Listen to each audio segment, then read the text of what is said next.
Okay.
Wondering how Western Oklahoma State College can fit into your future? With 25 degree options and more than 20 student organizations, it's easy to join the Pioneer family. Western offers classes online and on campus, making it simple to fit an education into your schedule. Western's tuition is less than half of a four-year university's and offers many scholarship opportunities. To find out more about how your future is brighter at Western, visit wosc.edu.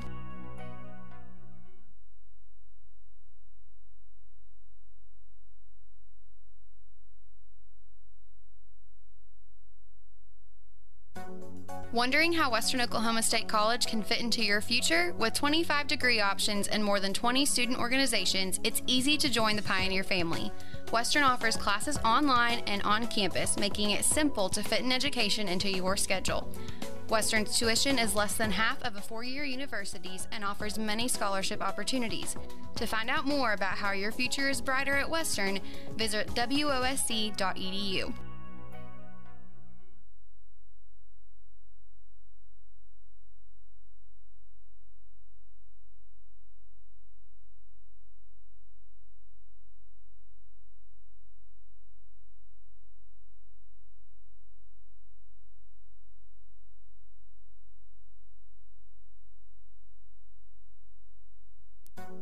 Wondering how Western Oklahoma State College can fit into your future? With 25 degree options and more than 20 student organizations, it's easy to join the Pioneer family. Western offers classes online and on campus, making it simple to fit an education into your schedule. Western's tuition is less than half of a four-year university's and offers many scholarship opportunities. To find out more about how your future is brighter at Western, visit wosc.edu.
want a bank who's working for your best interest? Sure you do. That's why you want Bank of Cordell for your bank. That's right, 21st century banking at its best. The Bank of Cordell has been providing quality banking service since 1902 and is the oldest bank in Ouachita County. Sounds like a lot of experience to me. So for experience in banking, state-of-the-art account management services, and quality personal service, visit the folks at Bank of Cordell, member FDIC.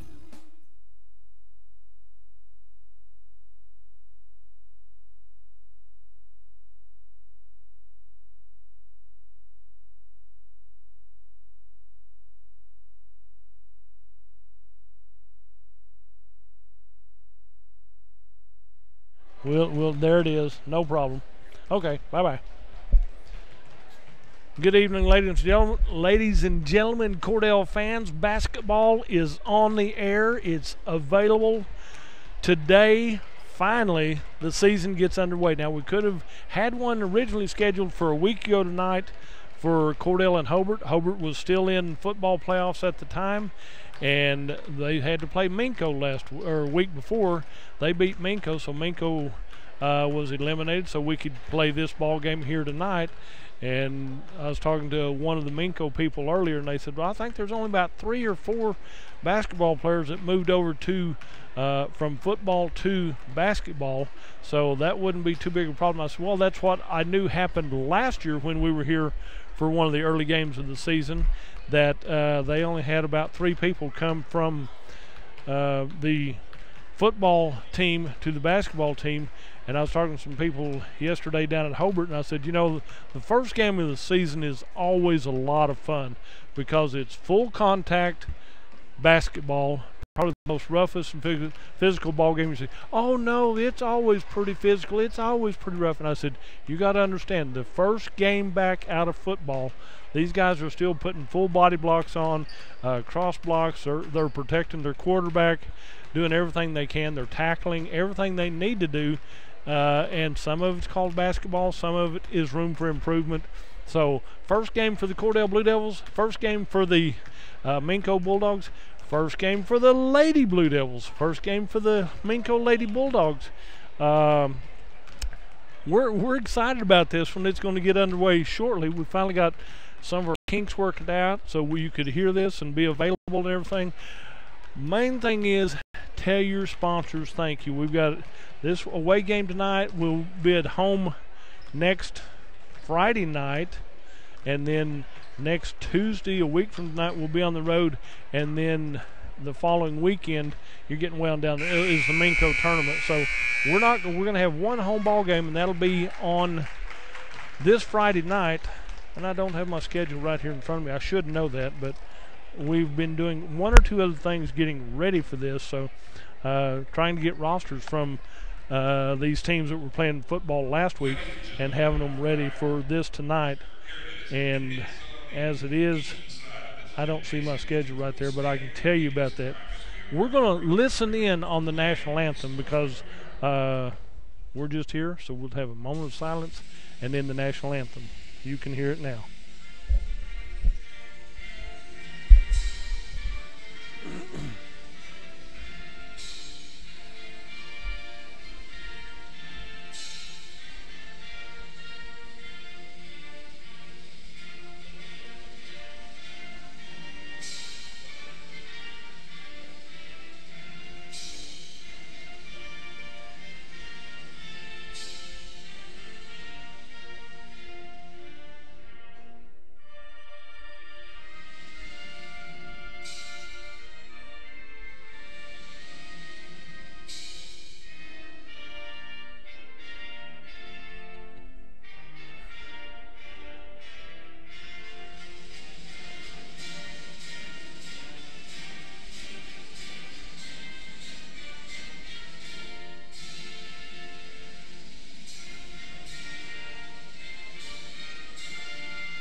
You got to appreciate that. National anthem, they did have it on tape, but we don't mind that. This will be the first ball game for the Lady Blue Devils officially. They've had some good scrimmages, and some things like that. A couple weeks ago we had a little meet and greet the players, which was a lot of fun. And so we've had an opportunity to meet the players and raise a little money for the teams. They've got new uniforms this year, I believe the boys and girls. And they're going to introduce the Lady Blue Devils, who are the visiting team tonight, coached by Jana Rogers and David Garman. They've done a good job for us in the past.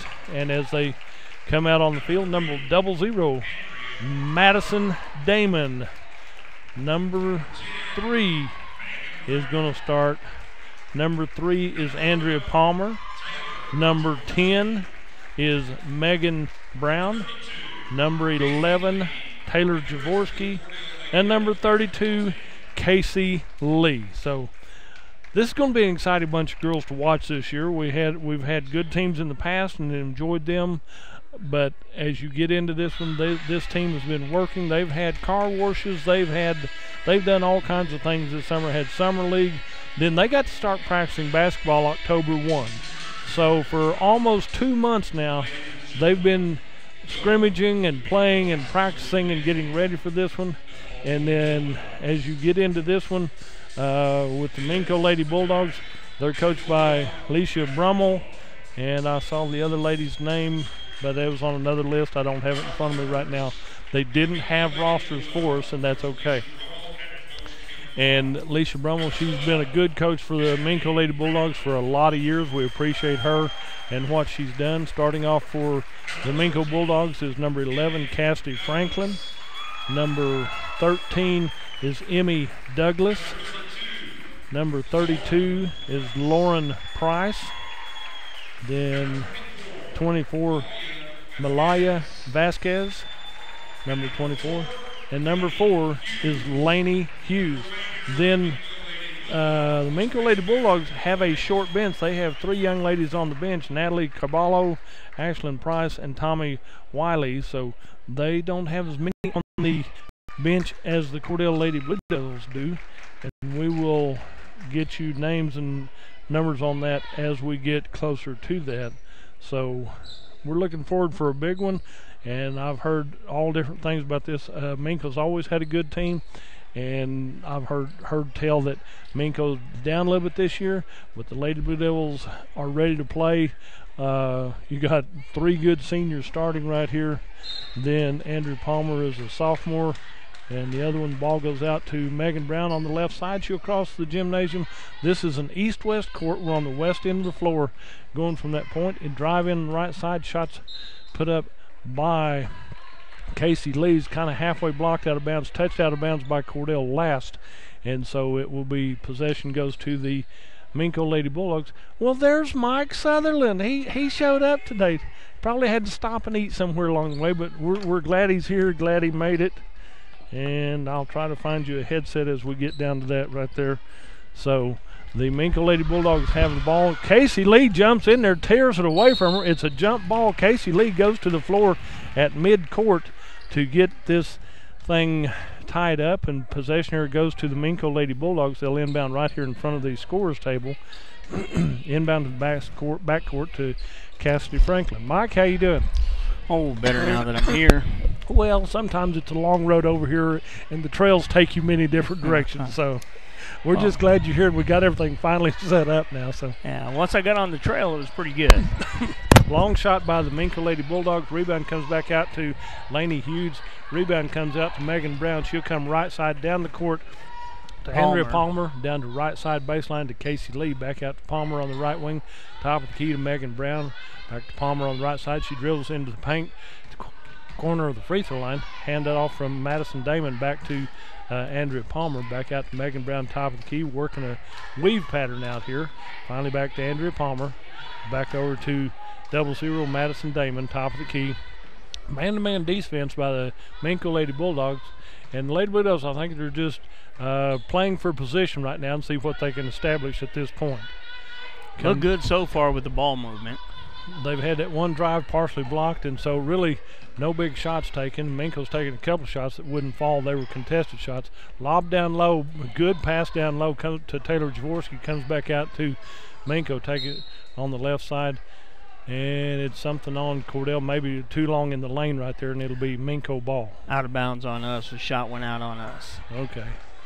I could see something, but by the way the signals we're getting are not clear signals yet. Yeah. So, but no problem there. I don't know if I got all my camera in the camera. We might have to adjust that from one end to the other a little bit as we go down the court and see how that's going. Shot on the right side over there. Number 24 from the elbow.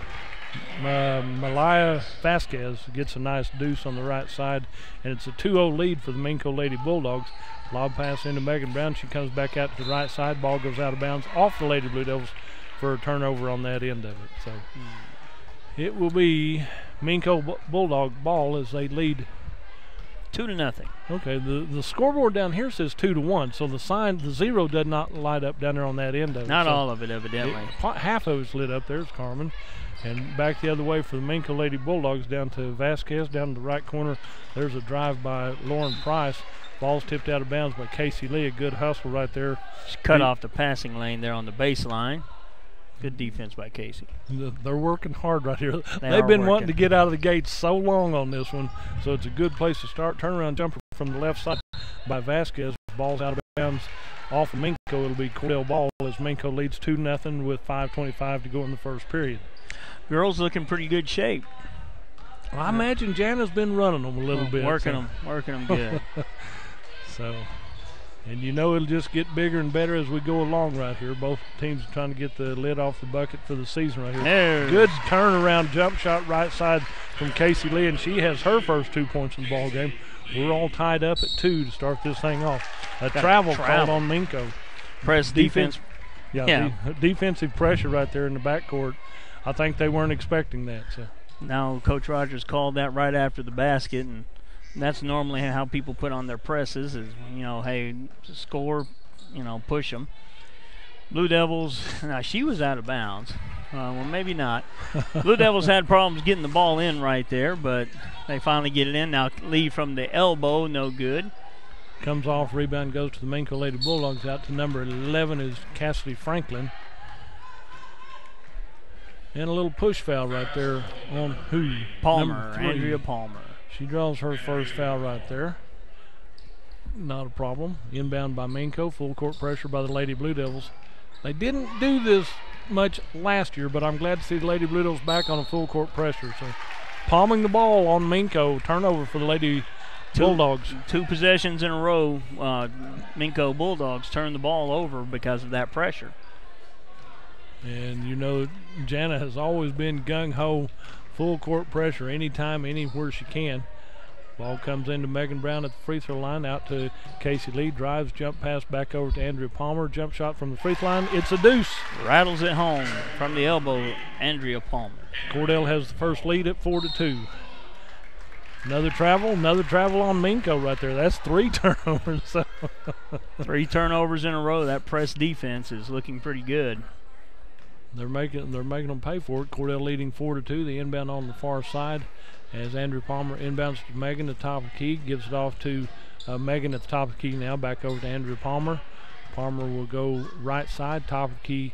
Back out to double zeros Madison Damon. She dribbles in, clears it back to Casey Lee. Starts to drive, has the ball knocked away. Clears it back out to Andrea Palmer. Left side over to Damon. Damon dribbles twice to Andrea. Back to Megan Brown, top of the key, 3 ball. Money. There's that perimeter game that we've been needing. Money. Good to see Megan Brown back in the lineup. 7-2. Lady Blue Devils have a 5-point lead. There's a jump in there. Taylor Jaworski tried to get a little aggressive and jumped in there. I don't mind that. I got to see Taylor last night at the junior high games, and she was gung-ho, excited about this ball game. Senior year, she's been waiting a long time for her to be able to step into this role, and she's always been a great role player. Now the starter as a senior, I'm glad for her. She's put in a lot of work. Casey Lee uses her height, and she reaches up and takes that pass away. Another turnover for Minco. Left side down to the corner. Brown off the rim, no good. Rebounded by Palmer. Back out to Casey Lee from the free throw line. Left side, it's a deuce. Casey Lee has her 4th point of the ball game. 9-2's the score. Lady Blue Devils on top with 3:18 to go in this. That's a late call. First little bump right there. So It was a legitimate call. It just came a little bit late for my liking. This could be the first game these officials have officiated. It may be. Too, everybody's at the beginning of the season. They can only have 1 or 2 under their belt at the most. Yeah, and I was coming over. I met the Hinton bus headed west, so I don't know where they were going to tonight, but I'm sure Hinton's on the road playing somewhere. Shot from the right side by Vasquez off the rim, rebounded out to the Lady Blue Devils. Over to Damon on the left wing, comes down to the left corner to Taylor Jaworski, back out to Damon, back into Taylor, starts to go, and there's a bump. Number 24, Mila Vasquez, will draw her first foul for the Minco Lady Bulldogs. It's 2 fouls for Cordell, 1 foul for Cordell, so with a 9-3 lead right here. 9-2 lead. Drive right side. Ooh, Casey Lee off the rim a little bit hard. I think she came wide open, wasn't expecting it. Came wide open and got. I think she was expecting contact there and didn't get the contact. There's a drive and a travel. Yep. Casey Lee on defense right there, and number 13, Emma Douglas, traveled trying to get around Casey Lee, and you're not going to do that very much right there. So Coach Brummel, I think, disagrees with the call a little bit. Well, she's a good coach. I disagree with it if it wasn't for my team. That's so exactly right. Every call is only half right. So. This is one of the venues I enjoy calling, watching girls basketball between Coach Rogers and Coach Brummel. You don't get too many that are too much better than them. No, they're great coaches, both of them. They have a great friendship and a great rivalry, too. So there's a drive on the right side. Oh, the travel. Count the basket. He called a block, and Maddie Damon beat her to that position relatively easily. She was there for quite a while. Yeah, she camped out, built a fire, and made some sandwiches. But evidently the official doesn't see it that way. 9-4 Blue Devil lead, and her toe was on the line after that, and nobody was watching. She took her free shot and landed square on the free throw line. And then Cordell touched it out, so Minco will get the ball back with 2:18. Cordell has the 5-point lead. Inbound the ball is Douglas, gets it inbound out high, jump shot from the left corner by number 11, Cassidy Franklin, and it's good. She has her first 2, and it's a 9-6 3-point lead for the Lady Blue Devils. 2 minutes remaining in the first quarter. Down to Megan Brown, top of key to Andrew Palmer, back out to Madison Damon. She'll back up, run a little clock, and then set up a play and go from that point. As Minco switched out from man-to-man defense to a zone defense, and then the pass is knocked out of bounds by Minco, number 11, Cassidy Franklin. And so it will be Cordell ball from the middle of the floor right here.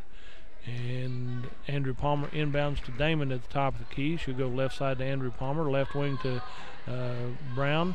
Back out to Palmer, right side over to Damon. Damon dribbles down low to Casey Lee, handles the ball. She draws the double team pressure into Taylor Jaworski baseline right. Taylor draws triple team defense right there. Left side Megan Brown, 3-ball money. Thank you, Megan Brown. I taught her all she knows right there. So.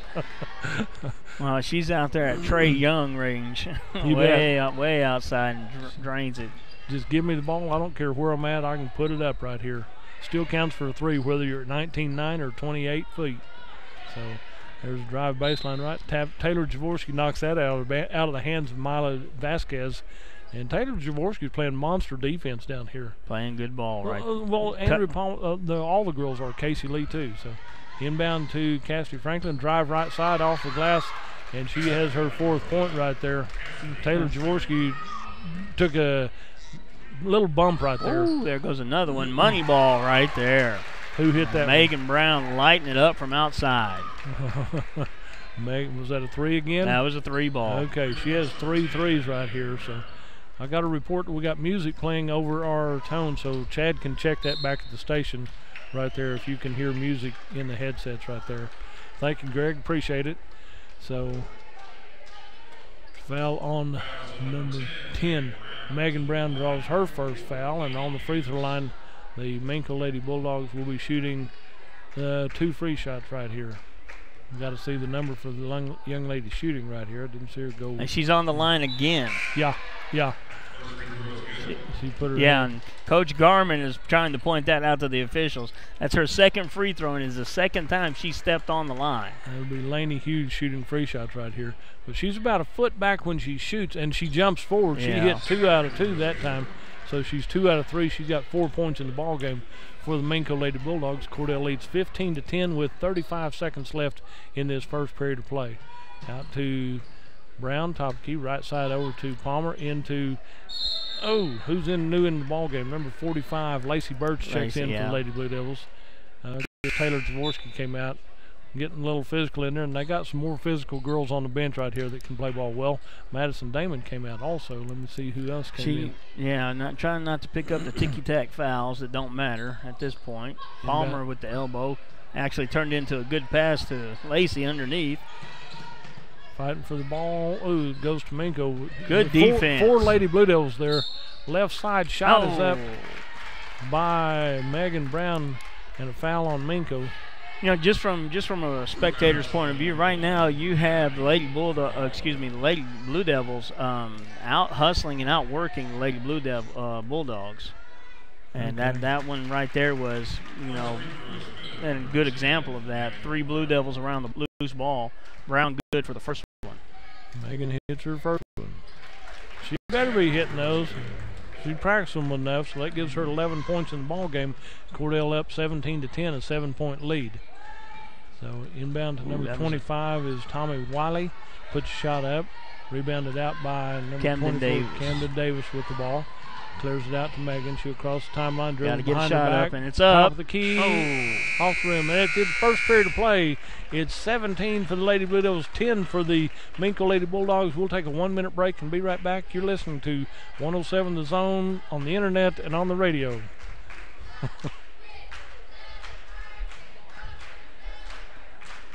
See if you can make that work. I couldn't get. There it is. There it is.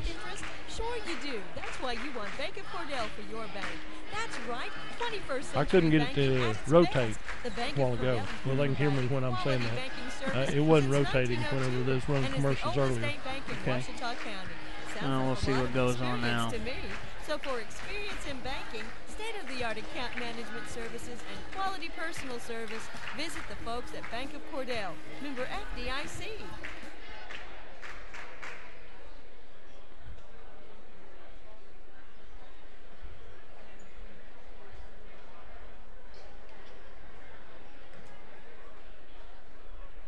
Let's go ahead and come Nothing? back. Okay, Yeah, we're back. I didn't change anything, so yeah.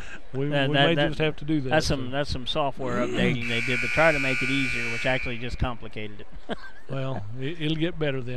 We'll figure it out. We can handle it. So. Hey, Chad, if you're listening, call us. Well, we've heard their music playing while we're broadcasting, so double check. Well, after the first quarter of play, Lady Blue Devils have a 17-10 lead over the Lady Bulldogs, and working hard and making things happen. Possession here goes to the Lady Bulldogs. They drive in, left side layup, shot put up right side, no good, either one of them. And Lacey Birch comes up with a loose ball, good hustle there. Out to Megan Brown, left side down to the wall down here on the left side. Got to get your P's and Q's and everybody playing on the same cylinder right here. Yeah, she was looking to get set up to do something, and the ball was coming her way. And when you look up, the ball's right over your head. You're going, I can't catch that one. Maybe next time. So that won't happen very often. Then there's a drive by Cassie Franklin into the paint. Point blank range, number 25, Tammy Wiley gets her first 2 points of the ball game for the Minco Lady Bulldogs, and it's a 17-12 5-point lead for the Lady Blue Devils. Megan Brown goes right side over to Andrew Palmer, left side over to Camden Davis, right side over to Palmer, top of the key to Megan, back left side to Davis. Yep, and then back in the paint to shot from the left side off the rim, no good. Had a good look at it. Good hustle there by Andrew Palmer. She almost took it away from Minco. Here's a drive, left side, check up the right side. Shot put up by number 13, and that'll be Emmy Douglas. Gets a deuce and a foul right there. Count the basket on something. Casey Lee. Casey Lee draws her first one. So we're 17-14, a 3-point lead here in the second period of play. Maddie Damon back into the ball game for Andrea Palmer. She's had some good minutes on the floor, working hard. Not working up a sweat yet, but they're working hard right here.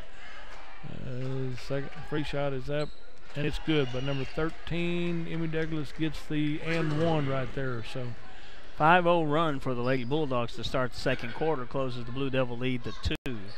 Megan Brown right side in the paint. Drive starts to go up, and Lacey Birch gets banged into. She turns and starts to drive on the right side. Foul on 32 will be Lauren Price, draws her first one. It'll be inbound play for the Lady Blue Devils. Mr. Official says she was not in the act of shooting. Casey Lee puts it up on the inbound play. Comes off the rim to Lauren Price for Minco. Price will go. That was a double dribble. Left side off the glass. Rebound comes out by Megan Brown. Going to push it to the west end right here. She slows down at midcourt. Defense is there, but she gives it down to Casey Lee. Right side off the glass. It's a deuce. Casey Lee has 6. Good drive by Casey. Hit the baseline, put it off the glass, scores 2. Good job right there, 19-15. A drive on the right side, shot put up by Cassidy Franklin. A foul on one of the Lady Blue Devils. I think he anticipated that one. He saw her closing in on the defense, and the defense just actually took a half a step back and let her have the lane because they weren't in position. I think he was anticipating that call.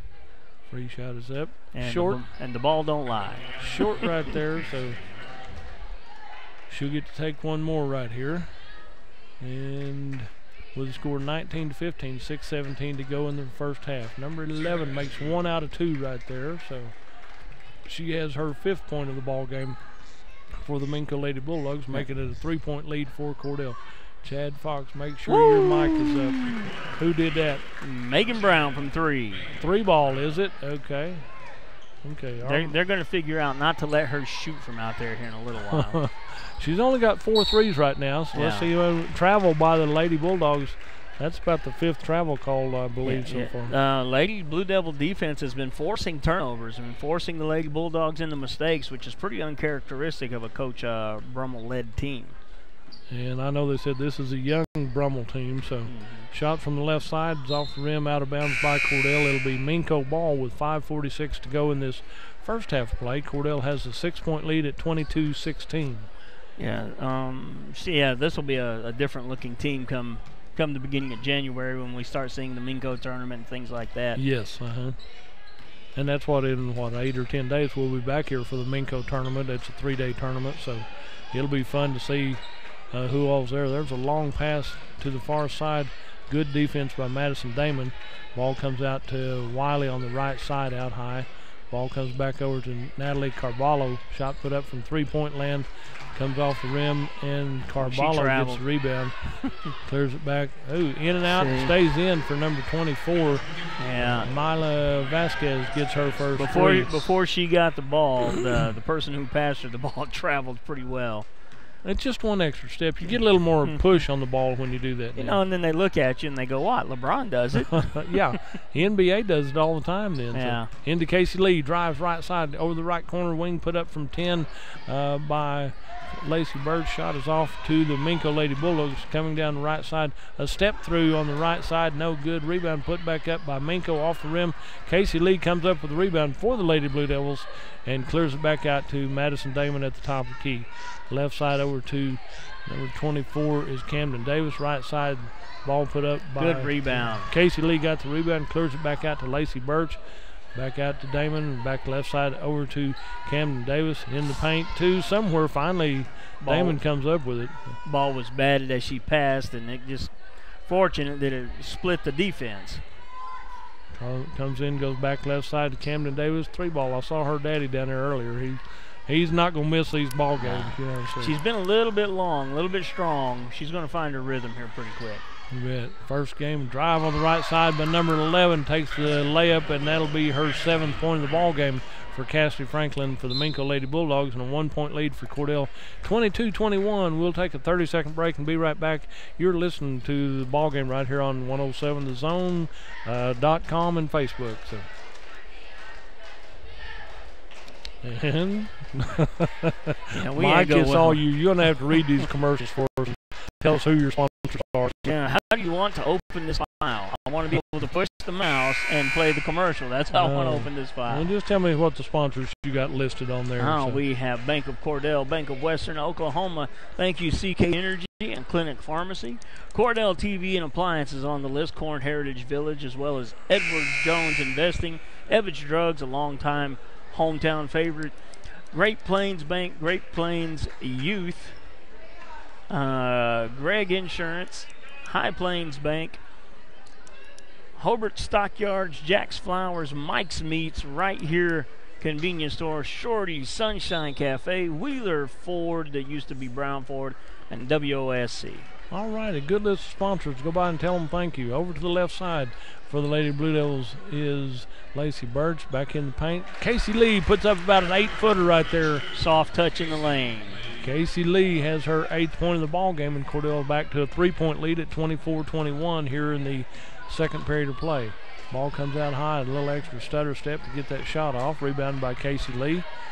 She's trying to attack from behind by number 13. That was Davis. Over the left side to Camden Davis. In the paint to Taylor Jaworski. Back to Megan Brown. 3-ball off the rim. A little bit strong. Bounces high. Rebound comes out to Emmy Douglas for the Minco Lady Bulldogs with 3 minutes to go in this first half of play. Lady Bulldogs have the ball. Come to the top of the key is Laney Hughes on the right side. Starts to drive baseline right. Reverse layup will not go. Good rebound right there by Lacey Birch. Clears it out to Andrea Palmer. She'll come down the right side, contested as she comes down the floor. Ball gets over, stolen away. Oop, rebound comes back out. Oh, man. Taylor Jaworski. I told you the first one's a little bit football, and Taylor Jaworski turned going for the ball, and she plowed into number 13, Emmy Douglas. Is good competitive contact. Yeah, let's put it that way. Because that was a pretty good crackback block right there. If she'd been on the football team, I'd tell you what now, wouldn't have hurt a thing. So on the free throw line, number 13, Emmy Douglas has hit 1 of 1 from the free throw line. She has 3 points in the ball game, and Cordell leads 24-21. Douglas's free shot is good, so she'll get to take another one right here. That makes it a 2-point lead for Cordell at 24-22 as we get ready for her second free shot. And it's a 1-point lead. Emmy Douglas has hit 3 of 3 from the free throw line, making it 24-23. Cordell needs to get the ball to going through the hoop again. Back over to the left side, left corner to Casey Lee. Comes back down the right side. It's tipped out of bounds by Minco. Right along the windows there, so on the west end. And so it'll be Cordell ball inbounding underneath their own basket. Relatively smooth half so far as the flow of play. Hasn't been a lot of break in the action. Inbound out high to Andrea Palmer. Left side over to Lacey Birch. Back to Palmer, top of the key. Back to Casey Lee in the left corner. Casey Lee holds the ball high, starts to drive in, comes in from 12, back down to Taylor Jaworski on the left side. Back to Taylor Jaworski. She clears it out to Lacey Birch. In the paint, ball comes outside the near side to Megan Brown. 18-footer off the rim, no good. Comes out to Minco Lady Bulldogs. Down the court to Mila Vasquez. Good block. Casey Lee put it out of bounds over there, and it's touched last by Minco. It'll be Cordell ball, and they'll inbound and bring it back this way to the west end. Got a couple subs coming in for Minco. Number 32, Lauren Price, checks back in for the Minco Lady Bulldogs, with Cordell with a 1-point lead with under 2 minutes to go in this first half of play, 24-23. Left side over to Birch. Birch back out the top key at Andrew Palmer. Into Casey Lee in the paint. Turns around, nothing there. Steps out. Birch puts up a 3. Goes high off the rim. Tipped away, but it goes to Minco. There's 1, 2, 3, 4 of them on the ground right here. 2 Lady Bulldogs and 2 Lady Blue Devils. So good hustle, dual possession called. It'll be Cordell ball underneath their own basket. Danny Taylor's listening. I tell him there's 98 seconds left in this first half. But he can't listen very well.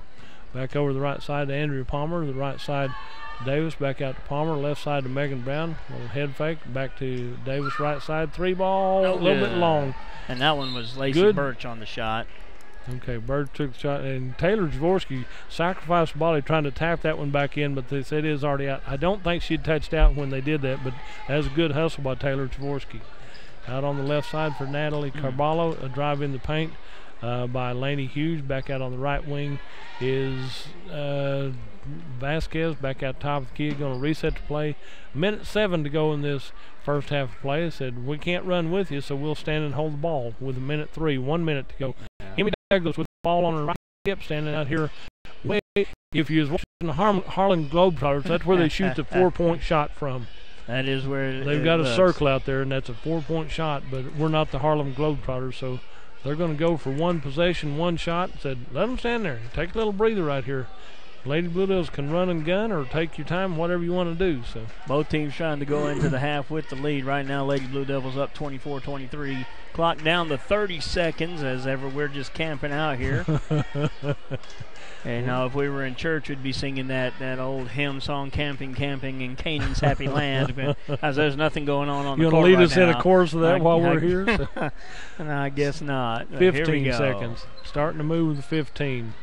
And back out on the left side, passes over to number 4 is Hughes out high. Left side over to Natalie Carvalho. Nothing there. Make a drive toward the basket. Down to 3, 2. They're not going to get the shot off. Nope, they're not going to shoot it.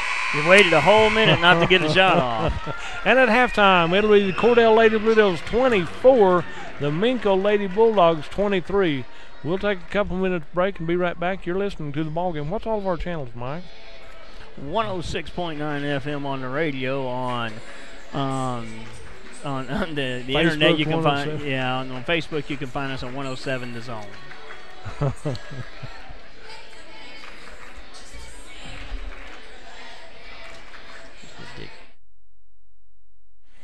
Maybe we just need to read our commercials or something. But see, it wasn't doing this a second ago. No, not when I was getting it loaded a while ago. When I was doing it, I'd get one commercial, but it wouldn't rotate. So they said, kind of work with it and see what you can play. And Mike's going to work with it and go from there. Tell you about a few other things going on. We've got the junior high Burns Flat tournament going on this week. Last night, the junior high boys and girls played the girls played the 4 o'clock game, the boys the 5 o'clock game. The Cordell girls lost to Thomas in a good ball game, and then the boys won their game against Thomas on Monday afternoon at 5. So on Thursday, the Cordell girls will play the 4 o'clock game, and then the boys will play the 7 o'clock game on Thursday evening at the Burns Flat Junior High tournament. So there's a lot of ball games going on this week, this being junior high played on Monday, high school on Tuesday. Then on Thursday, the junior high will play again over the Burns Flat tournament, and then the Cordell Blue Devils will have the Friday, the girls at 4, boys at 7, and then the high school will play on Friday night. And I think we've got a home game that night. I think I said that Hollis is coming to town for that ball game. I thought I had a schedule here, but I changed some other books around in papers, and we're not going to talk about what that was. So, you having any luck there, Mike? We're going to give it a whirl here. Okay. See what happens when I push this button. Okay. Friends, you'll find a store There you full go. of quality You're a gift ideas magician at now. Cordell TV, Appliance, and Furniture in Cordell. Appliances and TVs from LG, Frigidaire, Whirlpool, KitchenAid, Speed Queen, Best, Catnapper, Bassett, and Ashley Furniture. Bedding from Serta. Now listen, we service everything we sell, and we promise always the lowest possible prices and the absolute best service. Thanks so much for your friendship and your business. Cordell TV, Appliance, and Furniture. It's somewhere in Cordell.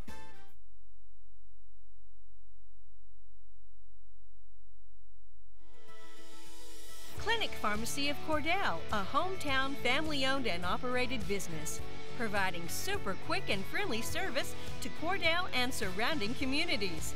Small enough to know you, big enough to serve your every need. Stop by to meet Chris and the Clinic Pharmacy staff, where our family knows yours.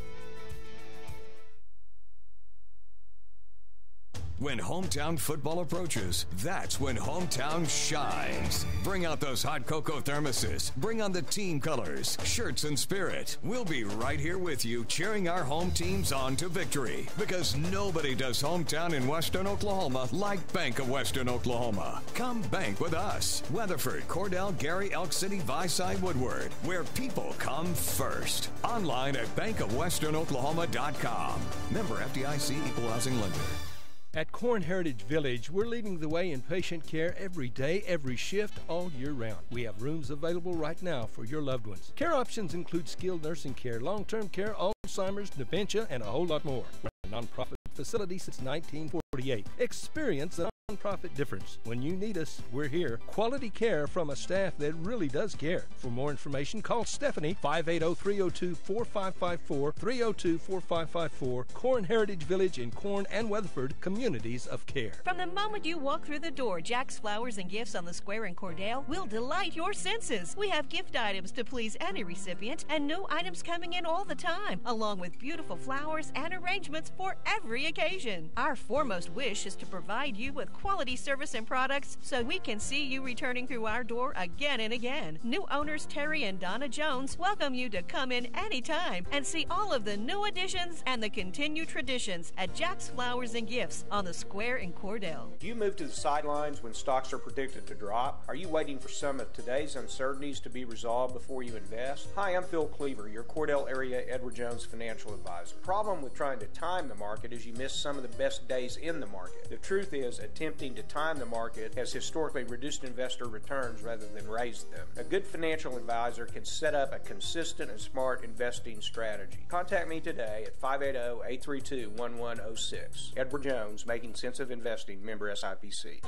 When your doctor prescribes, get that prescription filled at Evetts Drug in Cordell. Professional, courteous service every time. And friends, you're more than just a customer to Jimmy Evetts and staff. You are a friend. Evetts Drug has a great selection of gift ideas, including many OU and OSU items, perfume and lots of fragrances, jewelry, and a whole lot more. Greeting cards, a great selection, and at the best price anywhere. Great folks to do business with. That would be Jimmy Evetts and staff at Evetts Drug in Cordell. Come see us.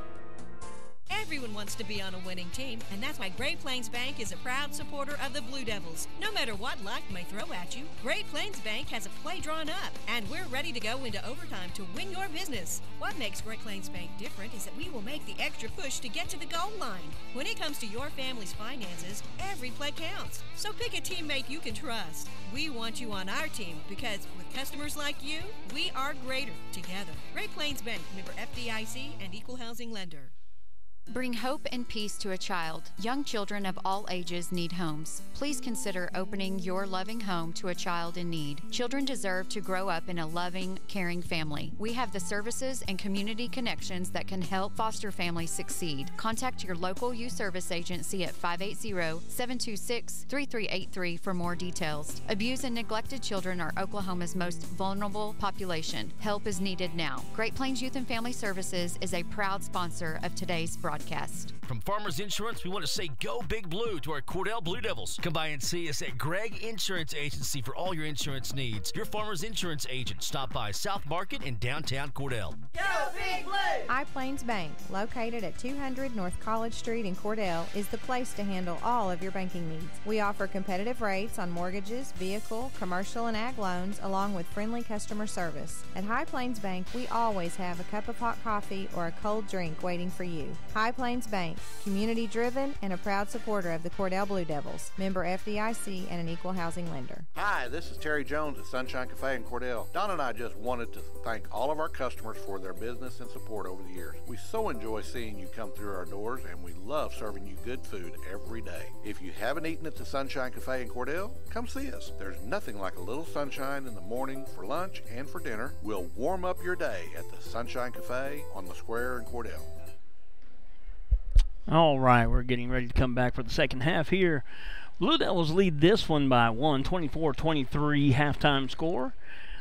Just about to begin the second half. Coach Bermel still has her girls out, and Coach Jenna Rogers has her girls out. Real quick before we get to the action here, just got a message from our information on how our football season ended for district honors, and all district awards are Paxton Schweitzer, all district first team linebacker. Drayton Maddox, all district first team linebacker. Colby Rivera, all district first team defensive back. Alex Grissom, all-district first-team wide receiver. James Ivey, second-team all-district offensive lineman. And Raiden Teeney, honorable mention, all-district defensive back. Good job, guys. I know they were super doing everything they did, and that's fine. Moneyball. Who hit Casey Lee. A deuce? No, 3. Oh, Casey's on the money on the big-time end of it. Good. Yeah. Scoring big points when they matter. That's what you want to hear right here. I had a report a while ago when I was coming back up here from Mike Reimer. He said that Cindy Banks didn't come to the ball game, and we couldn't understand why, but we're not going to tell anybody she didn't show up today. She didn't show up. Yeah. It's all her fault. Okay. Well, but I think that's kind of a normal thing with those two, don't you think? Well, it probably is. One of them is blamed the other. Casey Lee, 2 in a row from the same spot. And Coach Brummel wants a timeout. That is not what we talked about at the half. It's a 30-second break. We'll be right back.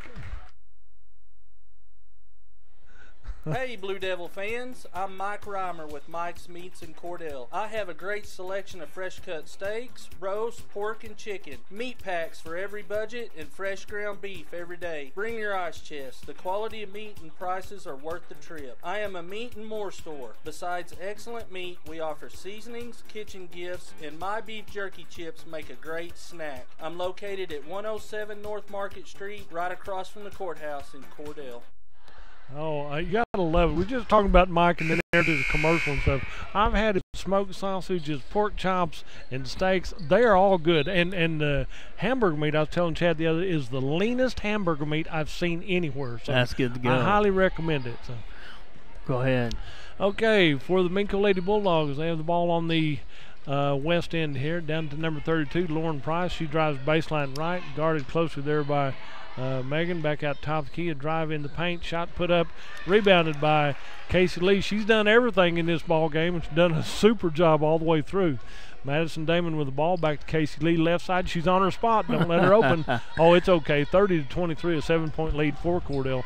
Ball comes back out to Andrea Palmer, top of the key to Madison Damon. Drives in, right side off the glass. No contact there, so it's fine. Rebounded by Laney Hughes for the Minco Lady Bulldogs. She'll drive down the court, right side. Dishes back to number 13. Shot put up from three-point land. Rebounded by Casey Lee. She's doing it. Comes down left side. Dishes off to Andrea Palmer. It's knocked out of bounds by number 32, Lauren Price, for the Minco Lady Bulldogs. But Cordell gets the ball underneath their basket. She got a lot of ball, but I think she also got a lot of elbow. I thought I heard a little skin on that one, too. So, just because it sounded like a high five doesn't mean they got skin, you know? Inbound to Taylor Jaworski, puts it up, comes out wrong for Cordell. Rebounded out by number 11, Cassidy Franklin. She'll drive baseline right off the glass, no good. No good. That was over the back. There we go. Good. At least contest. We got the possession. Yep. Comes out of bounds off of Minco. It'll be Cordell ball. And Andrew Palmer will inbound to Madison Damon, who'll bring it up the middle of the floor and crosses the half-court line. She'll go to the right side into Brown. Hands it off to Casey Lee in traffic. She's triple teamed when that happened, so good hustle, good effort right there. Ball comes back out to Lauren Price, right corner over to number 13, Emmy Douglas. Nothing there. Defense short arm that one. Put up by 24, gets her on rebound, puts it up again from Vasquez. Rebound comes out. Come on, Lady Blue Devils, get a rebound right here. Casey Lee jumps in there, and she's going to get called for the foul. She just bumped a little bit. Casey Lee has 2 fouls for the Lady Blue Devils. This will be her 3rd. So we got to have her on the floor, but you'll see that all season long. A good senior leadership right there. 5:25 till we go in this 3rd period of play. Yeah. Inbound and back into Vasquez. Turns over the right side. Shot put up short, iron right there. Casey Lee with the rebound. Hands it off to begin the 2nd half, Casey Lee has 6 points and 3 rebounds. Down to Andrew Palmer, left side. Pass is contested. Taylor Jaworski, that was a good tackle right there. Where's Beasley at? I recommend this girl for shoulder pads, a helmet, and a scholarship right here. So. Tell you what, they're letting them play physical because in hockey, that would have been 2 minutes in the penalty box. She was going for the ball, but in unintentional contact. Oh. Good pass through the defense. Was a good pass. But receiver didn't get that one. Yeah, they didn't get the message there. It's a good pass. Under 5 minutes, Cordell with a 7-point lead at 30-23. Minco's going to back up. Good guarding by Madison Damon. On number 4 is Laney Hughes. Hughes has the ball, not close enough. Back over to number 11, guarded by to the right side end of Vasquez. Turns, puts up a shot. And they're going to get her on that one. That's a little theatrics on that one. So. Number 11, Taylor Jaworski, has her 3rd foul also. Just good contact right there. On the free throw line is Mila Vasquez, so this will be her first free shots. She's had a 2 and a 3, and she misses her first one right here. She'll get to take one more. Lacey Birch comes in to replace Taylor Jaworski, not to pick up that 4th foul. Right.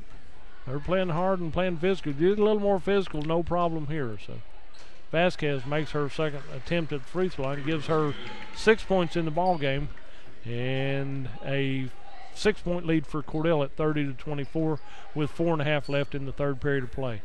Out to Megan Brown, right side, starts to drive baseline right. Call her for a travel right there. She slid a long ways, but those knee pads will help you slide. I'm sure if there's any contact, it's unintentional right there. So, if there was any contact, it definitely wasn't called. But that's okay. They're playing good ball right here. Both teams are. Pass inside to Vasquez. Good defense by Lacey Birch. Stolen by Casey Lee. Slam it. Slam one, Casey. Layup right side. I thought she was going to go for the slam. I'll have to ask her about that one. Casey Lee first deuce of the second half, but that gives her 16 points in the ball game. 8 points here to begin the second half for the Lady Blue Devils. She has all the points. Almost had the pick there. It was touched by Minco last, so it'll be Cordell ball. So good effort right there by Casey. Created another turnover for Minco. We was counting turnovers. That's about 13, I think, turnovers for the Minco Lady Bulldogs. They have had a tough time holding on to the ball. Out of the top of the key is Madison Damon. She'll work over to the left side. Left wing, gets it back out to Casey Lee. Contested on the pass, but she comes up with it. Hands it off to Damon. She'll go to the top of the key again. Over to the right side to Andrea Palmer. Palmer comes in the paint. Megan Brown, three ball, rolls around, comes out wrong for Cordell. She's got the touch. She hit her first three and hadn't hit one since. There's a little contact as she went through traffic right there. Cassidy Franklin. Looks like they're going to get Andrea Palmer. Andrea Palmer draws her second foul for the Lady Blue Devils. And it's just an inbound play for the Minco Lady Bulldogs. With 3:30 to go in this third period of play, Cordell leads 32-24, an 8-point lead.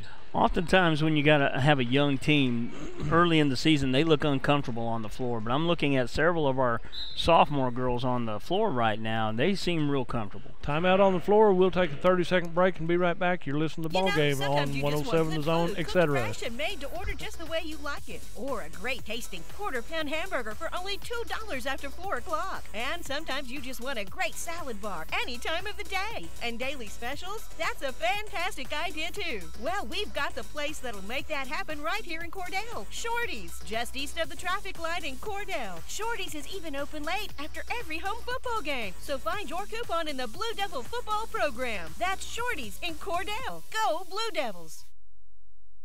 All right, we're back here trying to get some of our call signs out. If you're looking for us or if somebody needs the information, you can find us on 106.9 FM at The Zone, oksports.tv at 107, and on Facebook, you can also find us at 107 The Zone. Man, I know we had several people. I got a friend in Yukon that wanted to listen in tonight, gave him all those informations, so I hope they're listening in also. His brother was here earlier, so it'll be Cordell ball, and crossing the timeline over there is Madison Damon with the ball on the far side, the right side. Pass down low. No, couldn't get the roll. Birch looked good. I thought she was going to have a deuce right there on that one. Thought she was going to get the roll on that one. Comes out to Minco, number 11, Cassidy Franklin. Finds an opening, drives in, split the defense. Layup's no good, and there's a contact as Lacey Birch gets the rebound. And number 11, who missed the free shot, who missed the layup right there, gets her first frustration foul right there. Said, if I can't make the basket, you're going to pay for it. So good defense right there by the Lady Blue Devils and offense. So under 3 minutes to go in the third period. Ball comes in, tapped away by Minco. Ball comes back to Madison Damon. Back out to Casey Lee. Back up high Megan Brown. Right side over to Andrew Palmer. Back to Casey Lee. Back to near side to Megan Brown on the left wing.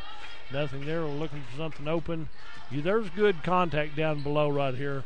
You got to love it. Well, Lacey Birch is working hard. She's got a good defender on her, and they're trying to keep the ball around the perimeter. Good pass. Couldn't get it to go, but great entry pass by Casey Lee right there. Had a good look at it. Just two contested right there. There's a drive dish out to the left side.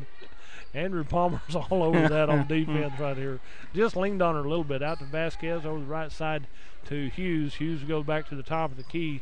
She'll set up from that point, back up just a little ways, and it will be Minco ball with 2 minutes. Are they going to go into stall ball with 2 minutes this time? Well, if you go in, if it's the same result, it's okay with me. We have a 6-point lead, 8-point lead rather. Yeah. And the drive went all over the top of Casey Lee. She was there and got walked on, but it'll be Cordell ball, so it's out of bounds off of Minco. Camden Davis in for Lacey Birch. Good minutes by Lacey. keep them fresh. They're going to have a battle down low right there. Oh, yeah. Vasquez is a good player down low, and they're roughing each other up. Emmy Douglas is down there now with her for Minco.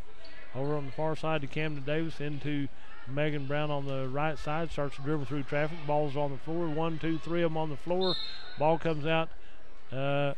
Megan's just holding on to her a little bit. So, and I'm sure they'll give that one to Megan, but she's holding her so she couldn't go anywhere. So number 10, that'll be her second foul that I've got her with in the ball game. Yes. And it'll be, here comes number 25, Tommy Wiley checks in for the Minco Lady Bulldogs. She had some good minutes when she was in earlier. Yeah, she had a deuce in the second period to play. So and it'll be Lady Bulldog ball with 1:27 to go. Over on the left side is Cassidy Franklin. Drive down low to Casey Lee. That's good for Cordell, not what Minco had intended. I'm saying that's about 15 turnovers right now. Baseline right, good job, good drive. Good layup for Camden Davis, and her first 2 points of the ball game. Maddie Damon coming up the court, saw Camden zipping down the baseline, hit her with a nice bounce pass. Easy baskets right there. Layup on the baseline right. Good effort there. Over the far side to Carballo for the Minco. Top of the key again to Douglas. She'll start to drive right side. Dishes out the right corner. Shot put up from three-point land. In and out, no good. And Camden Davis had a shot of it. They pinched her off of it. Ball goes back to Minco. Vasquez off the glass. Well, that's Lauren Price puts that up. She gets her first 2 points of the ball. Good defense by Casey Lee, challenging the shot without drawing the foul. Camden Davis puts up the shot. Rebound by Casey Lee. Clears it back out to Megan Brown. Top of the key. Set up the play with 25 seconds to go in this third period play. Cordell leads 34-26, an 8-point lead. Over to the right side to Madison Damon. Damon on the right wing. She's guarded closely there by Carballo. Drives down low on the right wing. Comes back out high. Reset the ball. We're down to 8 seconds, so time to do something or take a shot now. So trying to counter down to the right side. To good cut. Oh, couldn't get it to go. Give and go and almost went. At the end of 3, it's Cordell 34, the Minco Lady Bulldogs 26. We'll take a 1-minute break and be right back. You're listening to Blue Devil basketball on all those stations. You know, sometimes you just want good food, cooked fresh and made to order just the way you gotta get like the commercial. it. Or a Sorry great tasting quarter-pound hamburger for only $2 after 4 o'clock. And sometimes you just want a great salad bar any time of the day. And daily specials, that's a fantastic idea too. Well, we've got the place that'll make that happen right here in Cordell. Shorty's, just east of the traffic light in Cordell. Shorty's is even open late after every home football game. So find your coupon in the Blue Devil football program. That's Shorty's in Cordell. Go Blue Devils! Did you know water heating is the second largest energy expense in your home? 90% of the energy your washing machine uses goes to heating the water. Your clothes really don't get any cleaner if you wash them in hot water. In fact, the kind of laundry detergent you use is more of a factor than water temperature. So save up to $40 a year by washing in cold water. Low-flow shower heads are also a great way to save water, hot and cold. Replace your old shower head and you could save more than 40% of the water you use when you bathe. These energy-saving tips brought to you by CK Energy. All right, we're back to kick off the fourth quarter. Lady Blue Devils leading their opener for the season, 34-26. Have looked pretty sharp in the process with almost an entirely new cast of starters. You bet. And as you look at this, I heard they had a good scrimmage on Saturday as Wayne came to Cordell. They had Wayne boys and girls scrimmage Cordell, so they had a good scrimmage on Saturday. A little tune-up for this ball game tonight. It'll be Minco ball. Out of the top of the key is Carballo with the ball. She's guarded closely by Madison Damon. Nothing there. Switch that off, try to get the ball away from her. And Megan almost did. It goes over the right side to Price. She'll drive baseline right. Nothing there. Back out the free throw line into Franklin. Drives in. Dishes off left side. Carballo puts up a 3. Rebound comes out to Casey Lee. She's been a ball magnet all second half. Balls come right to her wherever she's at now. So she can find it or it finds her one way or the other. With an 8-point lead, Cordell has the ball back over to Casey Lee on the right side. Back out high to Megan Brown. She'll drive in. Comes back out to Madison Damon. Left side to Brown. Brown dribbles the ball. Lob pass into Casey Lee. She's double teamed front side, backside. Stolen away by Carballo. Hands it off to number 11, Franklin. Lob pass down to the wall. Out of bounds off of Minco. She was throwing the goal ball, and the receiver was running a slant. That one almost went through the window. had an opportunity there all the way around. Timeout on the floor by Minco. We'll join them. You're listening to the ball game on Fox Radio. Brown Ford in Cordell is now Wheeler Ford. Expect the same great service and selection you've always had from Brown Ford, now Wheeler Ford. Casey Horn and Tom Machunsky want to sell you a new or pre-owned car, truck, or SUV. They have a great selection, pre-owned and new Fords. If we don't have what you want, we'll find it. Your small-town dealer is now Wheeler Ford in Cordell. Country dealer, country prices. That's Wheeler Ford in Cordell. Let us make you a real deal real soon. Okay, we're back. Coming out of timeout. Lady Blue Devils lead this one 34-26. The Lady Bulldogs have turned up the defensive pressure, and it hasn't helped them much on the offensive end as of yet, though. Getting ready to be inbound to Madison Damon. She'll bring it up the middle of the court, set up the offense from that point, and she'll work over to the right side. Good screen set there by Camden Davis. In the paint to Casey Lee, left side to Megan Brown. 3-ball, yes! Yeah, found the range again. Gives her 17 points in the ball game and a 37-26 11-point lead for the Lady Blue Devils with 6.5 to go in this ball game. Looking good right now, but you don't want to take the pedal off the gas right here. No, definitely not in someone else's home gym. Back to Cabarlo, out to the top of the key to Price, drives in off the glass, and it's good. They have two young ladies that do that really well. That step through in the lane. Yes, Emmy Douglas hits that one, so good layup on the right side, and that gives her 7 points in the game. Over to Megan Brown on the left baseline, starts to drive. No, that's Madison Damon, and a little bit of contact right there. That was a leg whip. Leg whip, okay. That's a 15-yard penalty in our last season we were watching. Cordell inbound underneath her own basket on the east end of the floor. Megan Brown to inbound. They run the pattern. Good Palmer, passing, right side, and it goes. Andrew Palmer gets her 4th point of the ball game. Good. Run that pattern, and it'll work every time now. 39-28, back to the 11-point lead. 3-ball from long range for Minco, off the rim, out of bounds to the Cordell cheerleaders. It'll be Cordell ball. 5:49 to go in the ball game, and the Lady Blue Devils have the lead to 39-28. Taking the time, crossing the timeline is Madison Damon. She'll work over to the left side this time, over to Megan Brown on the left baseline. Dribbles once, back out to Madison Damon on the left baseline, into Casey Lee in the paint. In traffic, clears it out to Andrew Palmer, right side for 3. Oh, a little strong. Good look at it right there. Lauren Price with the rebound for Minco. She'll clear it back. Oh, number 11. She's running a little bit slow. A little bit here. gimpy right there. I don't know if she stepped on somebody's ankle or what. Yeah, she's hurting. Timeout on the floor. We'll take a 1-minute break and be right back. You're listening to Cordell Blue Devil basketball right here on Fox Radio. Wondering how Western Oklahoma State College can fit into your future? With 25 degree options and more than 20 student organizations, it's easy to join the Pioneer family. Western offers classes online and on campus, making it simple to fit an education into your schedule. Western's tuition is less than half of a 4-year university's and offers many scholarship opportunities. To find out more about how your future is brighter at Western, visit wosc.edu. Great consignments, weather permitting, Wednesday, October 24th at the Hobart Stockyards. Now, there's going to be over 200 weaned feeder calves from 3 different consignments. They'll be from 350 to 650 pounds. All have been worked, they've had their shots, and they've been weaned at least 30 days. And we'll have some other great consignments as well. Again, that's weather permitting. And don't forget our female and bull replacement sale Saturday, November 17th. See you Wednesday, October 24th at the Hobart Stockyards, where, like Rex always says, we want your business. And we sure appreciate your business at the Hobart Stockyards.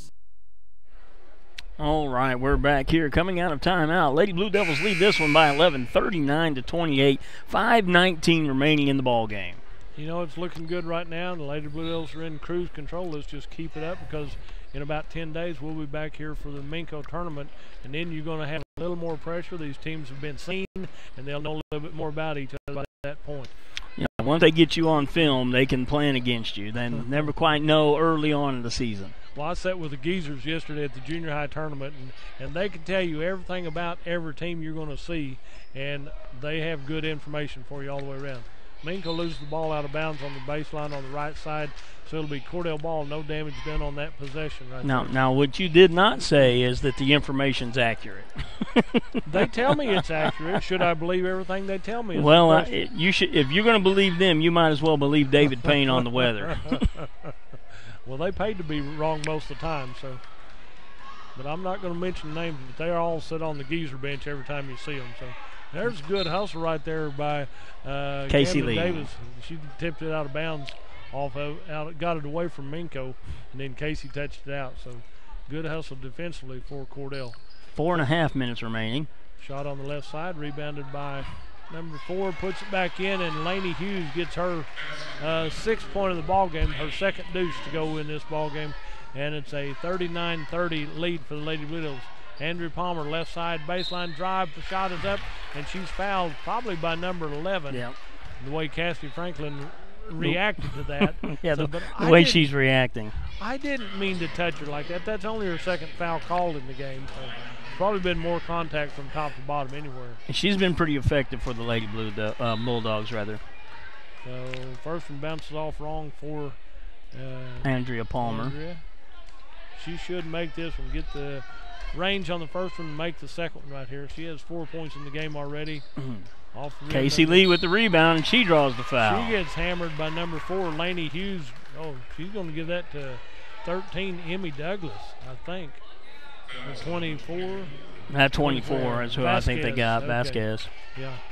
I thought, okay, Casey Lee, let's make a free shot right here. There it is. Nothing but net right there. She hits her first free shot. She's hit 5 deuces, 2 threes, and her first free shot. One more, Casey. Nothing but net. Good right for there. 2. Smooth shot. Gives her 18 points also. So that makes it 41-30 with 4:11 to go in this fourth quarter. Shot from the left corner by number 24. Vasquez hits a big 3 from that point. That was 2. It was a 2. Okay. It was a deuce. Okay, I couldn't tell if she's on the line or not. So. Addison Damon was mugged down low. Not called. Good block right there by Megan Brown. Number 11, Cassidy Franklin's going in. She started to go up, and the ball wasn't in her hands anymore. So goes out of bounds off of Cordell. It'll be Minco ball. Inbound to Vasquez. Out to the top of the key to Cassidy Franklin. Right side over to Douglas. Douglas drives in, puts up a shot hard off the glass. Casey Lee with the rebound, clears it out to Megan on the far side. Down court we go to Davis. She wanted to pass and got cut off. Uh-oh. Had a look at it. Had the right thought in mind right there. First game, you're going to work out some of those problems, no problem. So. Looks like number 11 for the Lady Bulldogs.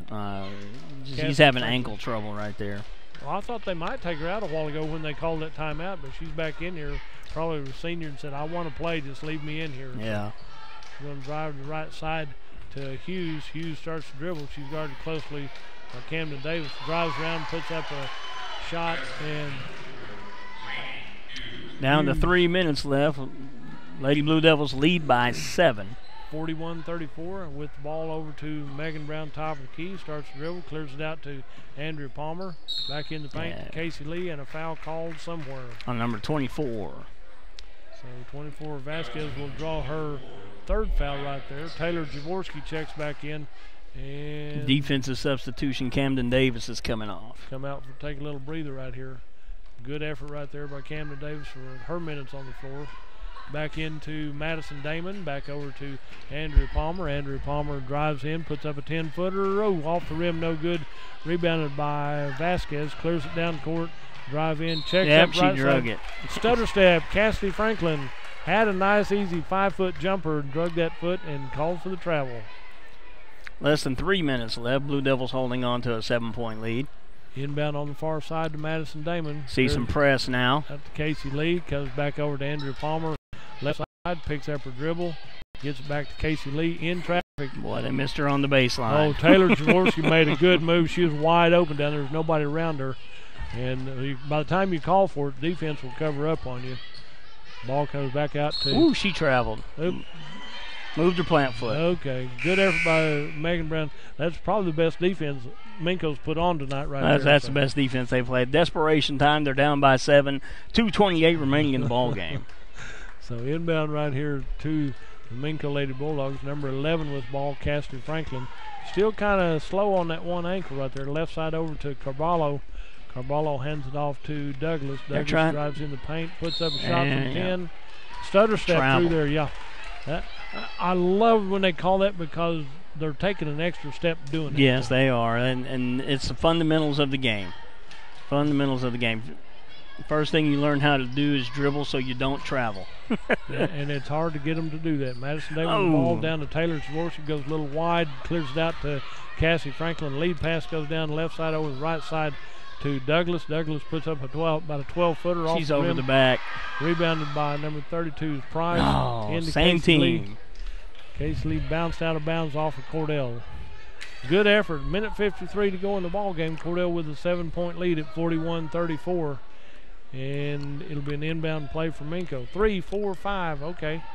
Gets it in. Passes back over to Douglas. She'll put up a 17-footer off the rim. Rebounded out here by Hughes. And a little bump by Cordell. Number 11, Taylor Jaworski draws her fourth one right there. So leave her in there, no problem. Taylor's had more contact than that wasn't called. So. No doubt. Blue Devils hanging on to this 7-point lead with 1:44 remaining. So there's a drive by Minco. Dribbles left hand, put it up right handed. Good job by Andrea. She pulled that out of the defense as the defense tried to come get her. And number 11, she's hurt now. Number 11, she made a move. Cassie Franklin, she's coming out. That now. looks like a hip problem. Hip or knee? Yeah, she's definitely hurting. Yeah, she was trying to work through it a while ago and just couldn't quite get it done right here. We'll go ahead and take a quick break and be right back. You're listening to Fox Radio. Do you want a bank who's working for your best interest? Sure you do. That's why you want Bank of Cordell for your bank. That's right, 21st century banking at its best. The Bank of Cordell has been providing quality banking service since 1902 and is the oldest state bank in Ouachita County. Sounds like a lot of experience to me. So for experience in banking, state-of-the-art account management services, and quality personal service, visit the folks at Bank of Cordell. Member FDIC. Okay. All right, we're back here. Both teams in the timeout. Blue Devils lead this one 41-34 with just over a minute remaining in the ball game. Key development for the Lady Bulldogs. Lady Bulldogs. One of their better players, number 11, Cassidy Franklin, came up gimpy on that last go-round. Well, she'd been limping the last 2 or 3 possessions, but she wanted to stay in. And then that last time she came down wrong, and like you said, it could be a hip, a knee, or whatever. Something on the right side ain't working, and she barely got off the court. And she's trying to tough it out. She's hobbling back out there again. She said, let me play, let me work through it right here. That's just good determination and hustle right here. Minute 34. 94 seconds left in the ball game. Cordell with a 7-point lead. Out to the top of the key, number 11 is Franklin with the ball over the left side to Douglas. Douglas holds the ball, guarded by Casey Lee. Starts to drive, comes in the paint, spin move, baseline left, and Emmy Douglas with her 9-point ball game. Full court pressure by the Lady Bulldogs. Good screen right there by Brown to get Damon free. Back over to Brown on the far side from Andrew Palmer. You're going to see the ball a lot in Brown's hand. She's one of our better free throw shooters, and they're going to have to get to a place where they foul on purpose. You got to love it. She's wearing knee pads. She got bumped and she went to the knees and slid. There's a foul on Minco. Number 13, Emmy Douglas, draws her first foul for Minco. With 57 seconds left in the ballgame, it'll be an inbound play for the Cordell Lady Blue Devils, leading 41-36, a 5-point lead. Good. Into Madison Damon. Mm-hmm. Back out to Brown. I'm sorry about that, Megan. There's a foul. Number 13 draws back-to-back fouls. That's her second one. They're trying to stop the clock now with 50 seconds. So she should be in the bonus, and Brown's going to go to the line for 1-1. Yeah. So they're going to say 1-1. They've got 17 fouls there and 15 fouls for Cordell. So Megan Brown, free shot. Oh, missed that one. She's going to have to take a lap now. Over the back, number 3. Good effort right there. Andrew Palmer tried to get that rebound, and it just would not go. 49 seconds remaining in the ball game. Blue Devils lead 41-36. 5-point lead, and Minco's taking their time, cross the timeline to the right side. Andrew Palmer on defense. From Franklin over to the left side.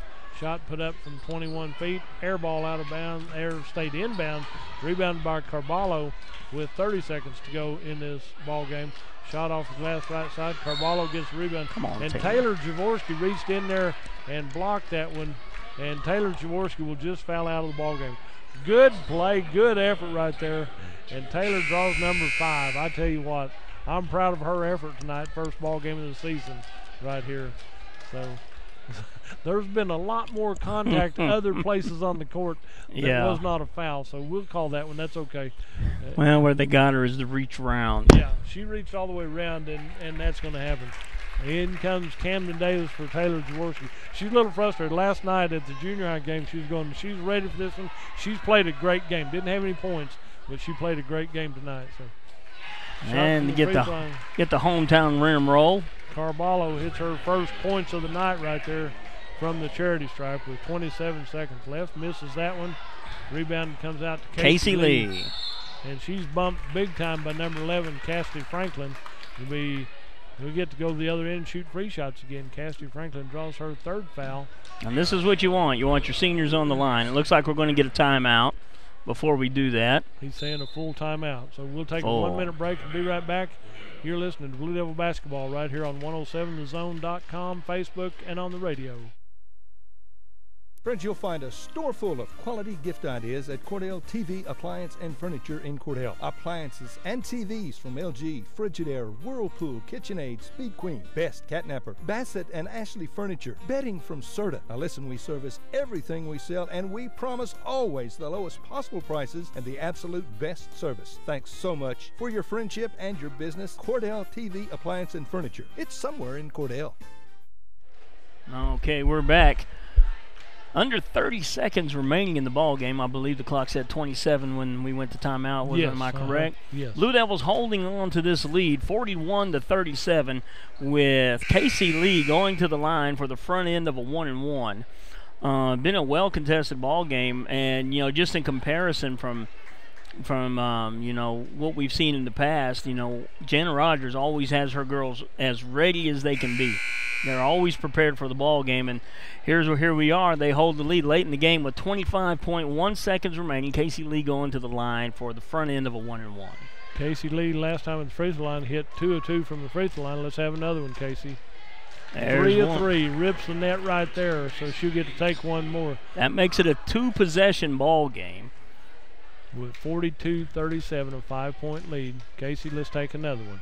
And there it is again. That's what you want from your seniors. Casey has 20 points for the Lady Blue Devils. Long skip pass. Carvalho puts up a 3 off the rim, no good. Casey Lee with the rebound. She's going to be hammered. Timeout called by Coach Rogers. Said, got timeout. That way you save that possession and maybe don't get anybody hurt. We'll see what she has left here. Full half. Let's take a 30-second break and be right back. Clinic Pharmacy of Cordell, a hometown family-owned and operated business, providing super quick and friendly service to Cordell and surrounding communities. Small enough to know you, big enough to serve your every need. Stop by to meet Chris and the Clinic Pharmacy staff, where our family knows yours. When hometown football approaches, that's when hometown shines. Bring out those hot cocoa thermoses. Bring on the team colors, shirts, and spirit. We'll be right here with you, cheering our home teams on to victory. Because nobody does hometown in Western Oklahoma like Bank of Western Oklahoma. Come bank with us. Weatherford, Cordell, Gary, Elk City, Viside, Woodward, where people come first. Online at bankofwesternoklahoma.com. Member FDIC, Equal Housing Lender. All right, we're back. Just a few seconds left in this ball game. What was it, 14 seconds? I think so. Yeah, right there before we went away. 14.9 seconds. Lady Blue Devils will be inbounding the basketball on the far end of the court. We'll have to go the length of the court, but they hold the lead at 43-37, a 2-possession ball game. So if they hold on to the ball and force the Bulldogs to foul them, they'll be in good position. You bet. They can keep shooting free shots all you want to right here. Got Andrew Palmer there to inbound. Got the set play on the inbound play. Got to wait. 3, 4, 5. Go ahead and get it in. Timeout called by Coach Rogers again. So you're listening to Fox Radio right here on 107thezone.com and Facebook and all that good stuff. When hometown football approaches, that's when hometown shines. Bring out those hot cocoa thermoses. Bring on the team colors, shirts, and spirit. We'll be right here with you cheering our home teams on to victory, because nobody does hometown in Western Oklahoma like Bank of Western Oklahoma. Come bank with us. Weatherford, Cordell, Gary, Elk City, Viside, Woodward, where people come first. Online at bankofwesternoklahoma.com. Member FDIC, Equal Housing Lender. Okay. All right. At a full minute timeout, Coach Rogers didn't need a full minute to tell him not to turn the ball over. Yeah, throw it long if you have to. Just get the ball in one way or the other right here. And truthfully, a long pass down to this end of the court, making them, you don't want to call it field, making them get the ball, starts the clock. And with 14.9 seconds left, they probably don't have enough time to get a solid possession and create a second possession. You bet. And Camden Davis goes to the far end, to the east end. Andrew Palmer to inbound to Megan Brown on the far side. There's a body block. They took one out of the Blue Devils out. Back to Andrew Palmer, back out to Megan Brown. Megan, she's held by number 11, Cassidy Franklin. And 5 seconds remaining in the ball game. Megan Brown will go to the line for the front end of a 1-and-1, and the 4-point lead. This game's virtually over. She's hit 2 of 3 from the free throw line for 17 points in the game. Megan, let's go ahead and have both of these right here. 43-37, a 6-point lead. Megan, free shot, good. She's hit 3 of 4. That gives her 18th point of the ball game. One more, and we'll be there high off the rim. Comes out wrong for Cordell. So everybody dropping back. No time on the clock, and that is the ball game. Lady Blue Devils come to Minco and win their opening game, 44-37. What a great ball game this is. Way to kick it off and get it started big time right here. Let's take a 2-minute break, and then we'll come back with stats and then get ready for the boys' ball game. You're listening to Fox Radio, 107 The Zone, Facebook, and .com. At Corn Heritage Village, we're leading the way in patient care every day, every shift, all year round. We have rooms available right now for your loved ones. Care options include skilled nursing care, long-term care, Alzheimer's, dementia, and a whole lot more. We're a nonprofit facility since 1948.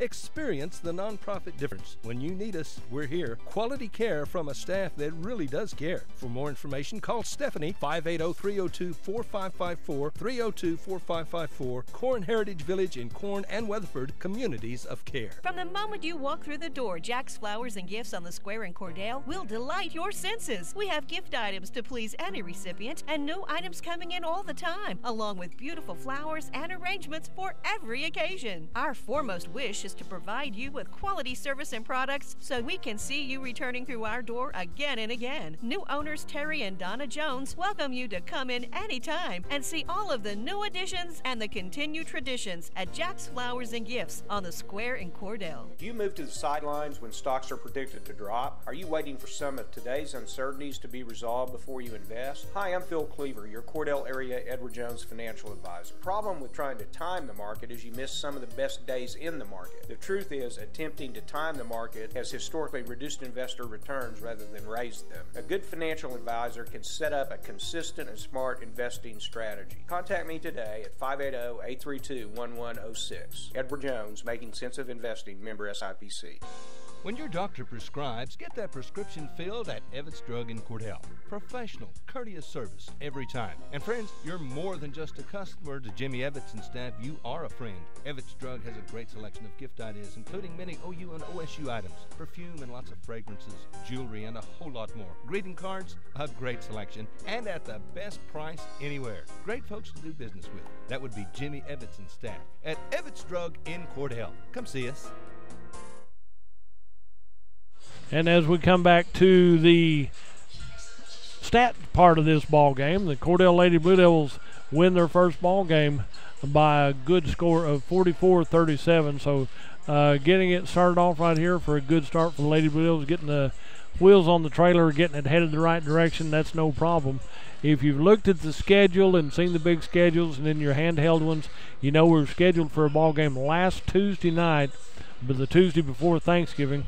But since Hobart was still playing football, they've rescheduled that ball game for February 2nd I'll remind you of that later on, but the ball game will be made up the first Saturday in February. And so we will get to play them. We'll probably see them at Tri-County anyway, so we'll see them a couple times going up and down the floor anyway. So that game was moved to February 2nd, so mark your calendars for that. Then there's some changes on the junior high calendar we'll talk about on Friday night or later as we get near where those games had been and rescheduled and stuff. But the Lady Blue Devils start this one off real good right here. They start off at the end of the first period. They led 17-10. At halftime, the lead had been cut to 1, 24-23.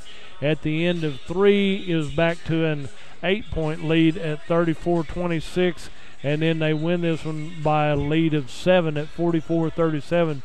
For the Minco Lady Bulldogs, led by their coach is Brummel. She's a great coach, does a good job with this program here. Got all 8 of her players in, and so you had 2 of them in without scoring. Natalie Carballo and Ashlyn Price didn't have any points, but Tommy Wiley had 2 points for the Lady Bulldogs. Hold on a second.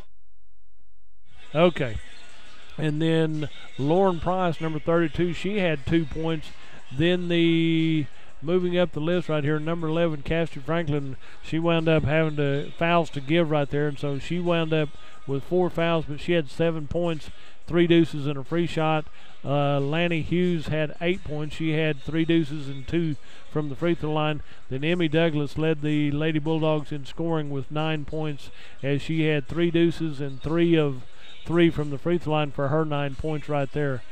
For the Cordell Lady Blue Devils, Cordell Lady Blue Devils played 7 Lady Blue Devils tonight. You had Lacey Birch, limited playing time, no points, some good defensive moves and possessions right there.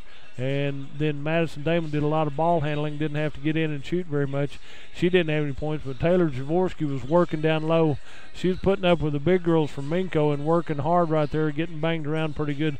And she tried not to foul, but it got down to the point that she fouled out with less than 2 minutes to go in the ball game. And like we was talking, she worked hard. She had some good efforts and some good attempts right there, but her move was defensive and getting assists and stuff to her teammates right here.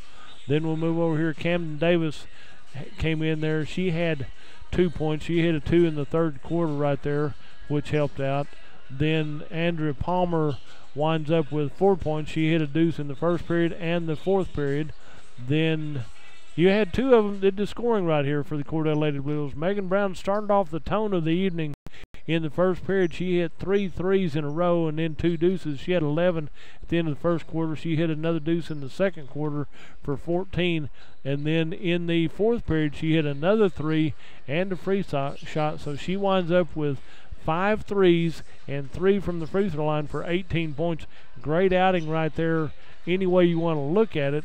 Then Casey Lee was talking about the work she's done and her senior leadership right here. She had 2 threes in the third quarter. She had 5 deuces in the ball game, scattered out 2 in the first, 2 in the second, 1 in the third, and then in the fourth quarter she hit 4 of 4 from the free throw line.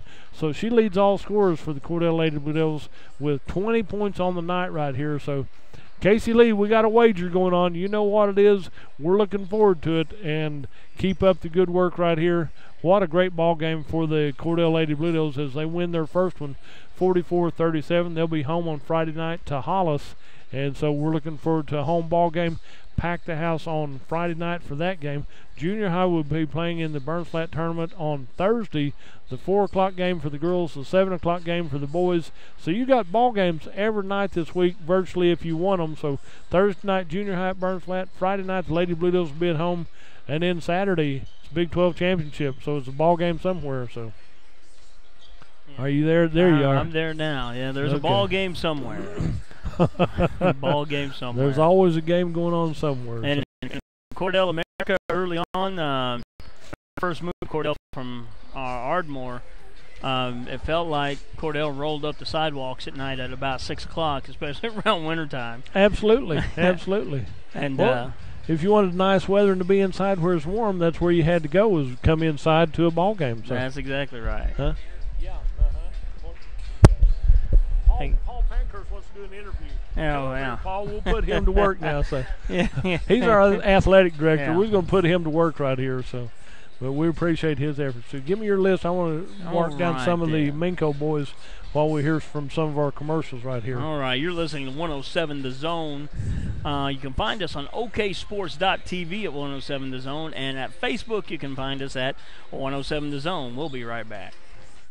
Go Big Blue! High Plains Bank, located at 200 North College Street in Cordell, is the place to handle all of your banking needs. We offer competitive rates on mortgages, vehicle, commercial, and ag loans, along with friendly customer service. At High Plains Bank, we always have a cup of hot coffee or a cold drink waiting for you. High Plains Bank, community-driven and a proud supporter of the Cordell Blue Devils, member FDIC and an equal housing lender. Hi, this is Terry Jones at Sunshine Cafe in Cordell. Don and I just wanted to thank all of our customers for their business and support over the years. We so enjoy seeing you come through our doors, and we love serving you good food every day. If you haven't eaten at the Sunshine Cafe in Cordell, come see us. There's nothing like a little sunshine in the morning for lunch and for dinner. We'll warm up your day at the Sunshine Cafe on the square in Cordell.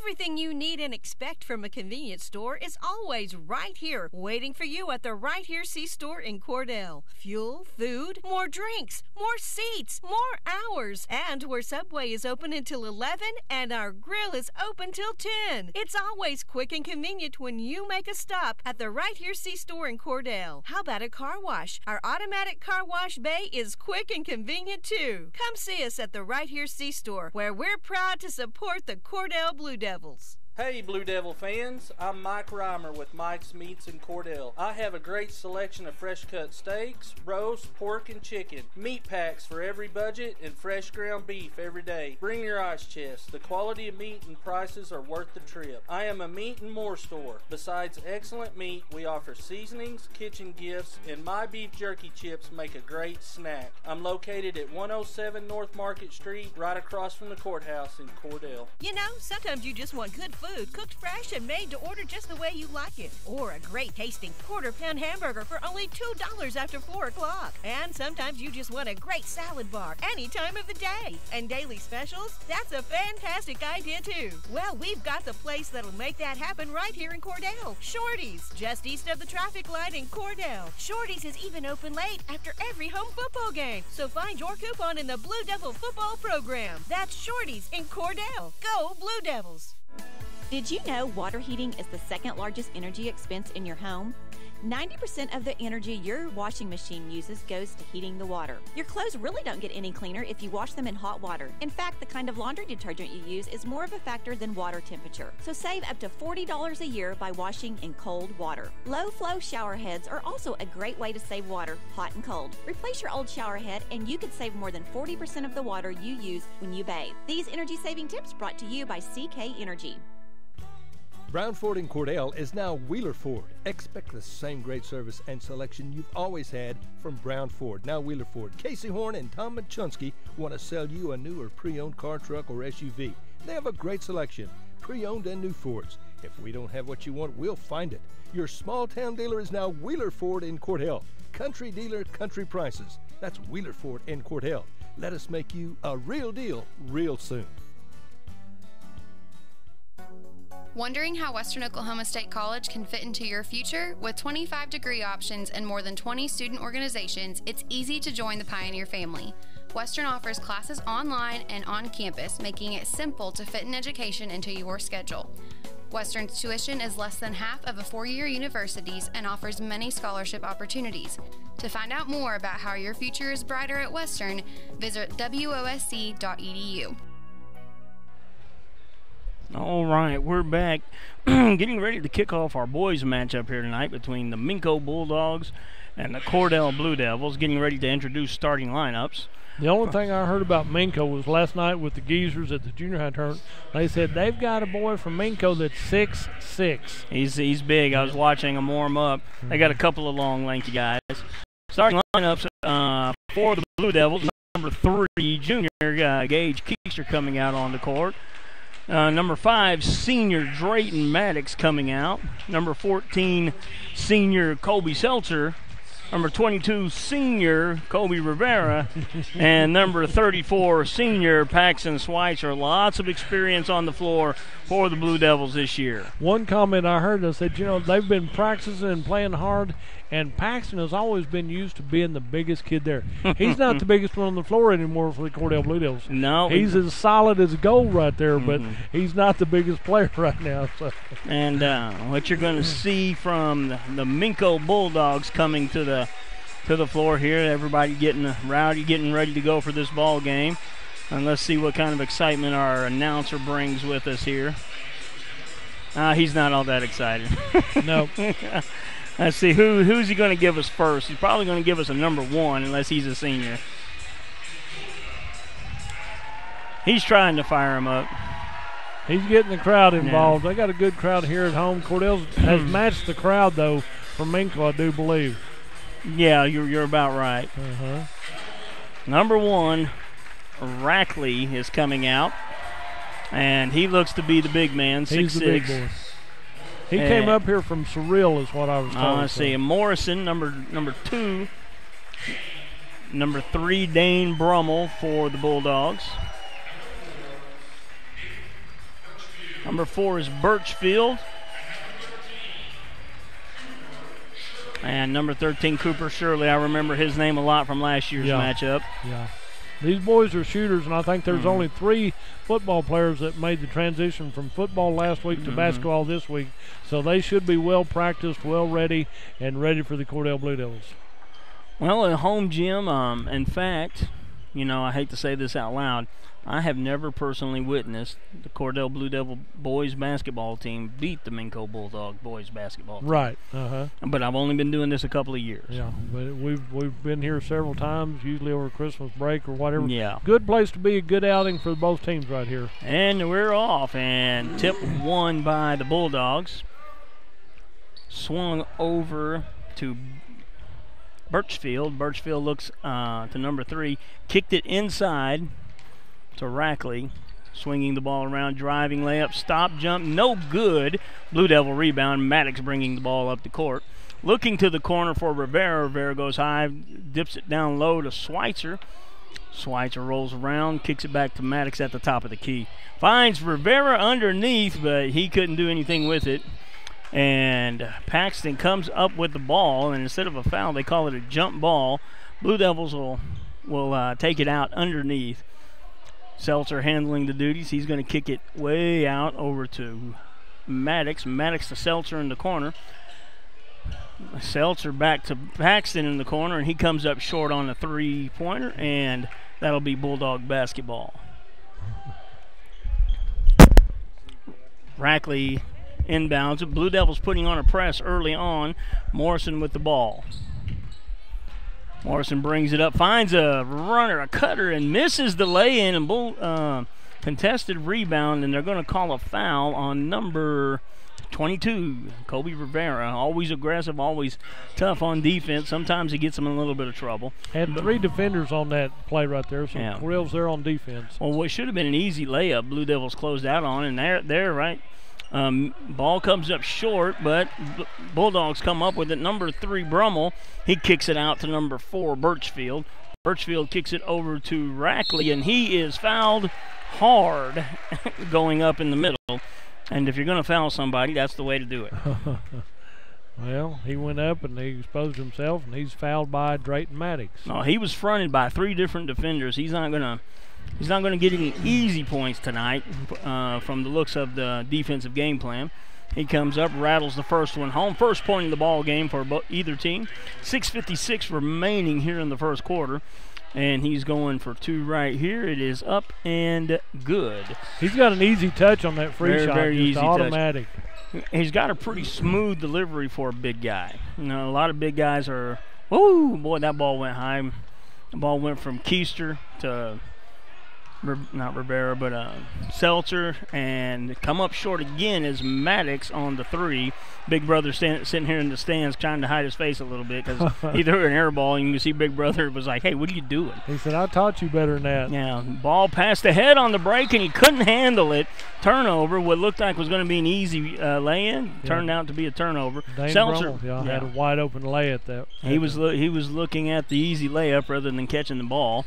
Seltzer with the ball over to Schweitzer. Schweitzer rotates it back around to Keister. Keister over to Maddox. Maddox swings it back to Keister, who's going to shoot from the moon, and he's going to come up short. And Rivera bobbles it and couldn't quite come down with it. Bulldog basketball coming up the court. Kicks it out to, what's his name? Rackley. Yeah, Rackley. And he misses the lay-in on the drive. Seltzer with the ball, kicks it over to Keister. Keister's going to take another look at it. Comes up short off the front end of the rim. No good. 5:56 remaining in the ball game. Blue Devils trail this one 2-0. Driving jumper in the middle, no good. Ball's loose. Keister comes up with a loose ball, kicks the ball over to Maddox. Can't quite find their rhythm just yet, can these Blue Devils? In fact, really neither of them finding a rhythm, only 2-0. Here with just about 3 minutes gone in the first quarter. Maddox kicks it back to Keister. Keister over to Seltzer. Gets someone on his back and tries to reverse lay-in. No good. And that was a carry if they wanted to call it, but they didn't. And fading away, comes up no good. Blue Devils having a tough time getting the rebound there, and finally Brummel lays one in. He had good position. Maddox bringing the ball up the court. Blue Devils trailing 4-0. Maddox over to Keister. Keister's going to roll it around to Rivera. Rolls it around the horn over to Maddox. Maddox resets the offense. Kicks it over to Keister. Back to Maddox, looking for Schweitzer in the lane. Haven't been able to find him just yet. Keister kicks it to Seltzer. Seltzer's going to launch one from 3. No good. They're coming up short on all of these three-pointers so far. Just not finding their range just as of yet. Yeah, they'll find it. Give them a little time here. So. Ball to Brumfield. Excuse me, I combined named Brummels and Birchfield. I named the kid Brumfield. My apologies to the Bulldog fans. Launch shot and rolls around the rim. No good. Keister comes in for the rebound. Brummel on the miss. Kicks it over to Maddox. Maddox will take a look, and he was grabbed and he was clotheslined. I've got it on film. I can prove it all. And there's a look, and he takes a step to the right, nothing doing, and he gets the shooter's roll. Looked like it was going to rattle out. Shirley gets the 3 to go. Blue Devils trail 7-0. Up ahead to Keister. Keister kicks it back over to Maddox. Maddox looking to run the offense. Gets it over to Rivera. Rivera gets the pass batted over to Keister on the baseline. Back to Rivera from 3. Rivera launches one, no good. And Rackley for the rebound.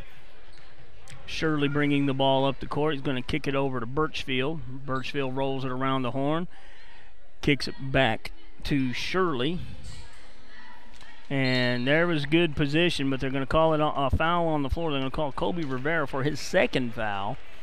And that's not going to be good as far as length and height, because we go downhill from there. We don't have any taller guys on the bench. Carson Nichols checks in for the Cordell Blue Devils. And with Carson Nichols entering the game, you're looking at the 6 guys that are going to play the most all year. You're going to see 6 deep. And Rackley with a nice drop step in the lane, lays it in. Bulldogs up 9-0. Seltzer over to Keister. A little bit of a press from the Bulldogs right now. And right now, the Bulldogs are just playing deny Paxton Schweitzer. He hasn't had a good look yet. Now Maddox launches one from 3, no good.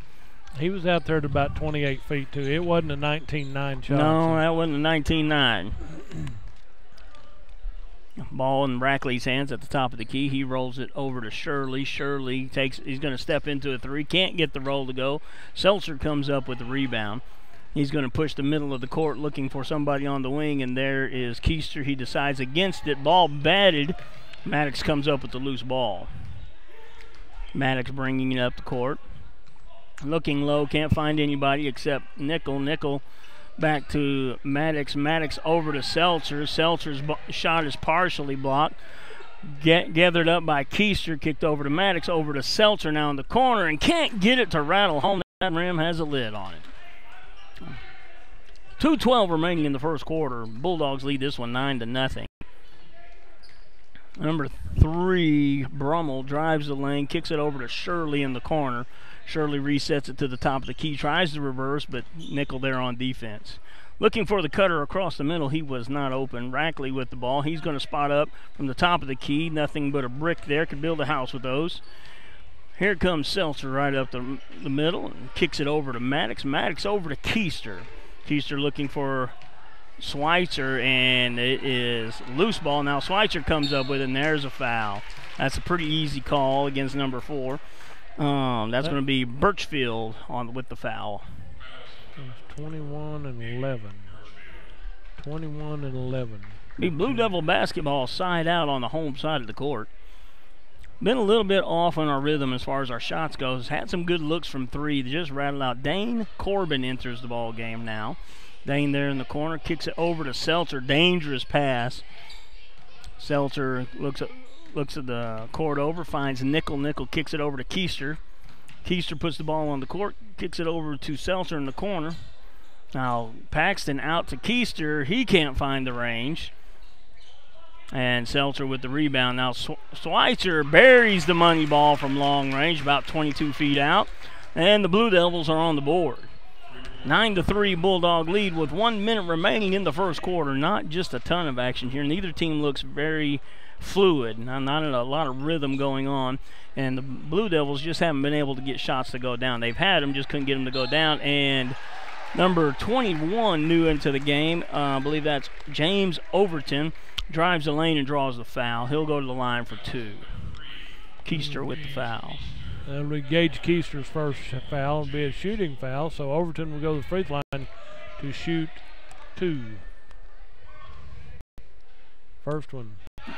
You know it's the hometown court when you can find your sneaker imprint right there on the free throw line. Just put it in there and shoot from memory. They probably drew that on there for him anyway. So. And there's 2 for him, and that gives the Bulldogs an 11-3 lead late here in the first quarter. 45 seconds remaining. Keister's going to fake a shot and pass it over to Schweitzer. Schweitzer gives it back to Keister. Keister's going to kick it over to Seltzer in the corner. Seltzer takes a step in. Oh, my goodness. He had one go in and out on him there on the baseline. Pass way ahead. A lot of length, a lot of speed. Shirley with the layup. Dane Corbin pushing the ball up the court to Schweitzer. Schweitzer back to Nickel. Nickel over to Seltzer. Corbin with the ball in the corner now, being defended, and he's going to draw the foul. Birchfield got a little bit greedy on the defense. He had a good position, but was after the ball. Number 2, Morrison is going to come back in the ball game for the Bulldogs. And who are they going to bring out? They're going to bring Birchfield out of the ball game. Yep. Dane Corbin's going to inbound the ball for the Blue Devils. Blue Devils haven't looked real smooth just yet. 15 seconds remaining, 13-3, and Carson Nickel goes in and gets a lay-in to go. An underhanded layup right down the middle. Good job, Carson. 13-4, and there's a spin move in the middle by number 2, and it is no good. Probably should have helped his team out. Schweitzer from the full length of the court is no good. At the end of 1, it is Minco Bulldogs 13, Cordell Blue Devils 5. We'll be back in 1 minute. High Plains Bank, located at 200 North College Street in Cordell, is the place to handle all of your banking needs. We offer competitive rates on mortgages, vehicle, commercial, and ag loans, along with friendly customer service. At High Plains Bank, we always have a cup of hot coffee or a cold drink waiting for you. High Plains Bank, community-driven and a proud supporter of the Cordell Blue Devils, member FDIC and an equal housing lender. Hi, this is Terry Jones at Sunshine Cafe in Cordell. Don and I just wanted to thank all of our customers for their business and support over the years. We so enjoy seeing you come through our doors, and we love serving you good food every day. If you haven't eaten at the Sunshine Cafe in Cordell, come see us. There's nothing like a little sunshine in the morning for lunch and for dinner. We'll warm up your day at the Sunshine Cafe on the square in Cordell. Everything you need and expect from a... Okay, we're going to stop it there and kick back up. We're coming out of timeout. Blue Devils trail after 1, 13-5.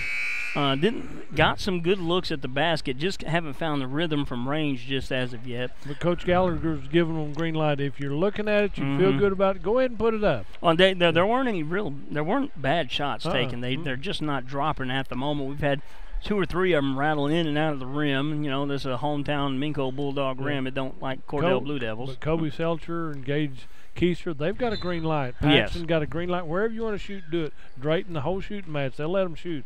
All right, back to our starting 5. Brummel in the ball game. He kicks the ball to Shirley. He's looking for cutters. Finds number 21, Overton. He kicks it to Rackley. Rackley puts it behind his back and gets his pocket picked.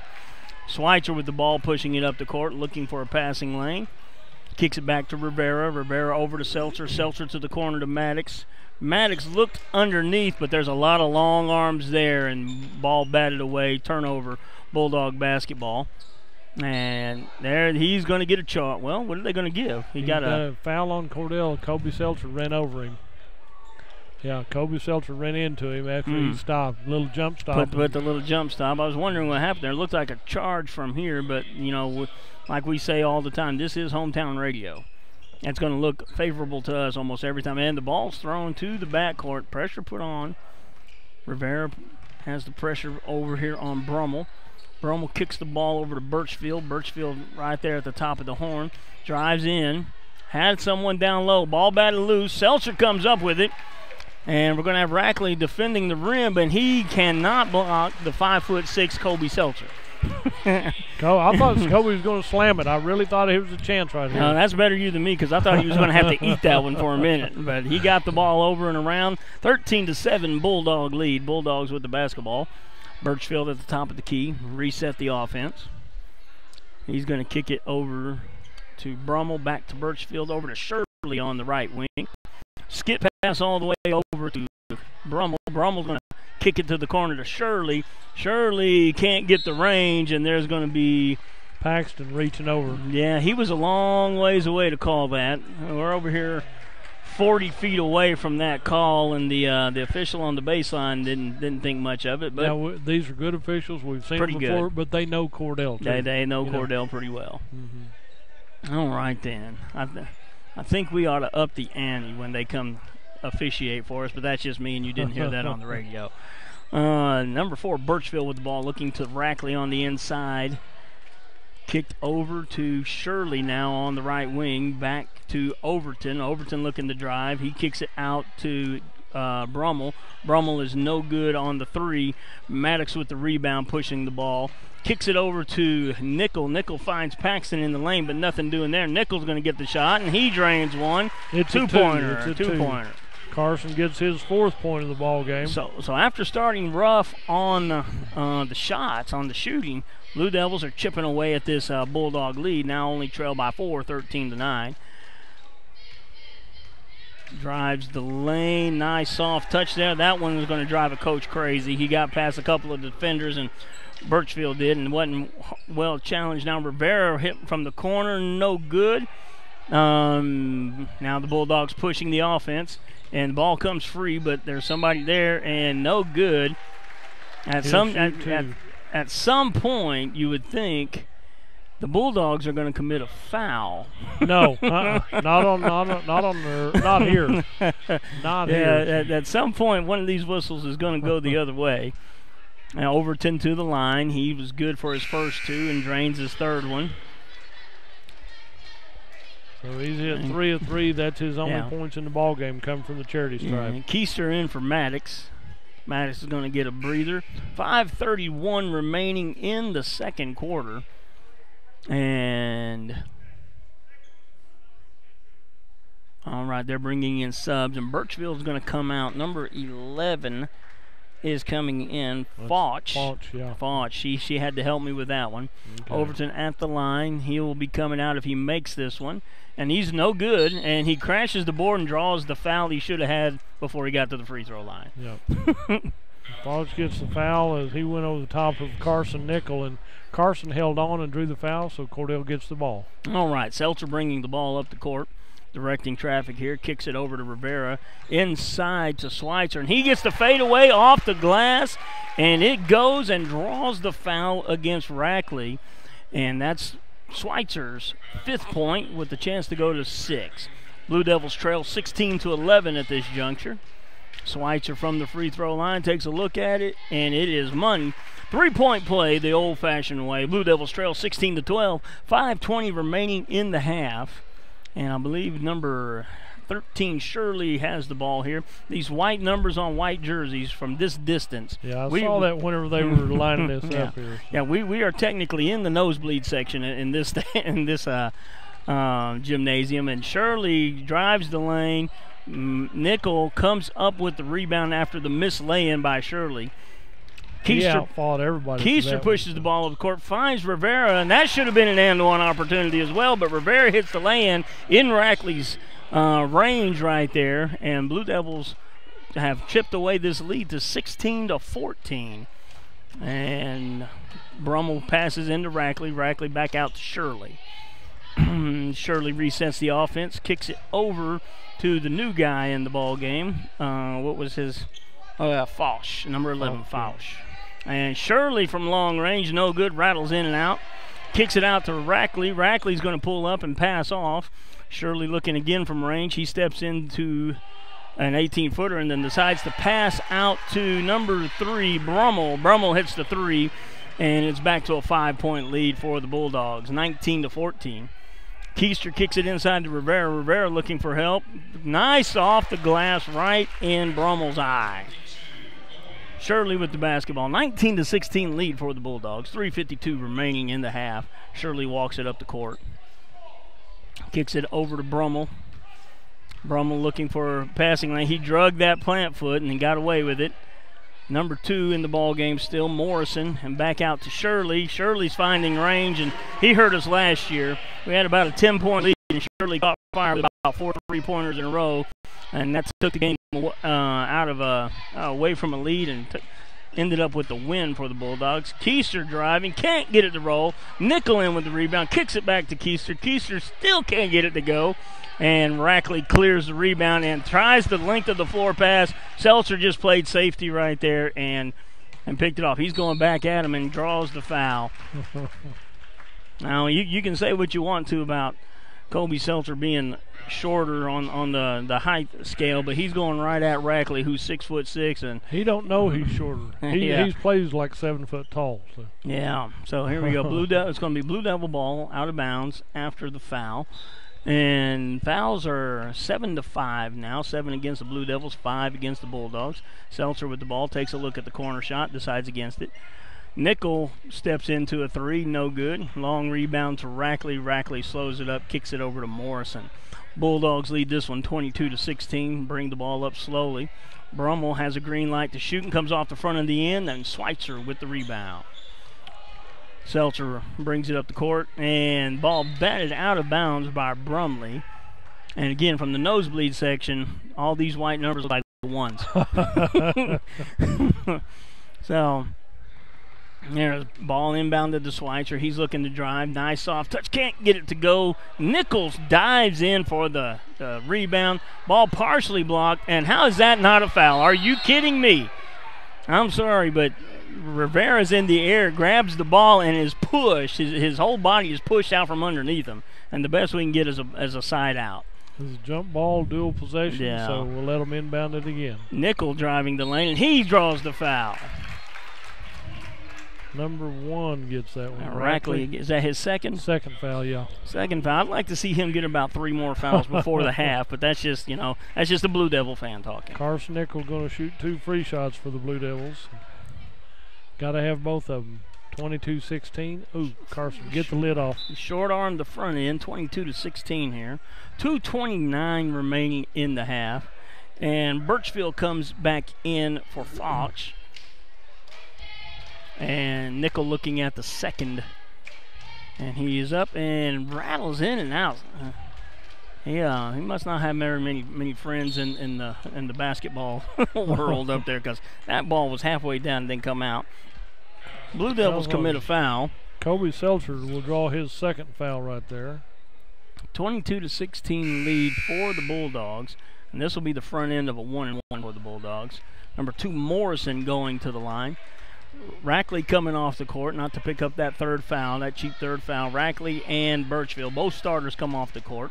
And Overton comes back in the ball game. He's been kind of tough for them. He's been kind of their hustle player off the bench for them so far, much like our Carson Nickel. Max Morrison makes his first one. He'll get to take another one here. All right, here goes Morrison again, and he is good for 2. Extends the Bulldog lead to 8, 24-16. Blue Devils push the basketball up the court. Keister with the ball, kicks it over to Seltzer. Seltzer looking to run the offense, getting it all set up, getting everybody moving around. Seltzer rolls to the right, looking for the cutter on the baseline, kicks it to Rivera. Rivera out to Keister. Keister back to Seltzer at the top of the key. Keister's going to kick it to Schweitzer. Schweitzer's going to fake a step and bury a 3 in Morrison's. I got to quit saying It sounds disrespectful, but my goodness, there was no distance between him and Morrison, and he just drilled it. Nothing but net, too. Brummel with the ball. Kicks it back over to Shirley. Shirley kicks it over to Faust. And Shirley, he definitely has a green light, and there's going to be a foul. Over the back, number 2, Morrison draws his first one. And 24-19, 1:35 remaining. Looking around the gym at the participants here. Blue Devils have always impressed me. They travel well to support their teams. Yes. And we have probably just a hair fewer fans here than the Minco Bulldogs have here. And this is their home court. Sitting over here looking at people enjoying their popcorn and nachos and reading and doing their homework over here is Miss Gabby Parsons. And she had to coach during the girls' game. Had the coach. Now she's got to do homework. Rackley comes back in and he just falls down. That was LeBron-esque there. That was a pretty good flop. 1:23 to go. Brummel with the basketball. Kicks it over to Faust. Not Faust, that's Fausch. Brummel with the ball looking. Oh, and that lane was cut off. Good defense by Carson Nickel on the cutting off the passing lane, batting the ball out of bounds. Looked like one extra step to me, so I didn't see that, though. No. And here we go. Looking for some help there. Out to Rackley at the top of the key. Schweitzer's going to come out on him, make him do something, and they make him move the basketball. 1 minute remaining in the first half. Blue Devils trail this one 24-19.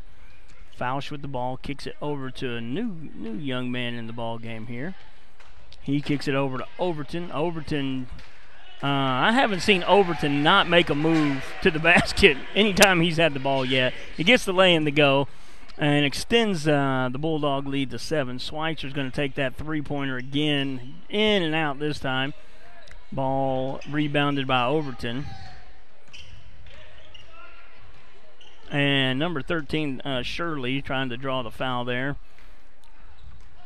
They've let him play for the first game of the season. They haven't let him get away with just being crazy, but they haven't called too much that's ticky-tacky. And ball over to Rackley. He looks to the corner, decides against it. And he tries to drive the lane. The ball's coming loose there, and he dishes underneath to Overton, who gets the lay-in with 4 seconds to go. Ball past the head. Seltzer from half court buries the 3. Yes. And in the half court three-pointer cuts the lead down to 6. Wow, Coach Gallagher not liking something that went on there. Bulldogs lead this one at the half, 28-22. We're going to go to break and hear from our sponsors. You're listening to 107 The Zone, and at oksports.tv you can find us at 107 The Zone, and on Facebook you can find us at 107 The Zone. We'll be back in just a few minutes.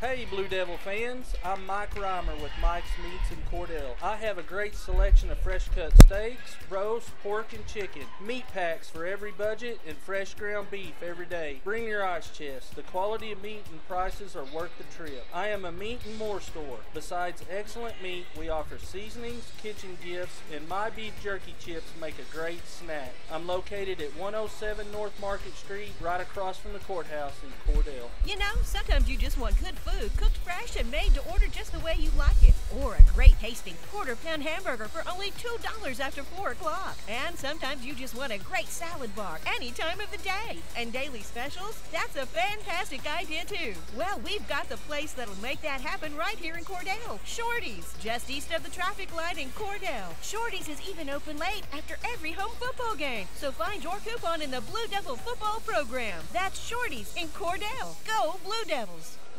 Did you know water heating is the second largest energy expense in your home?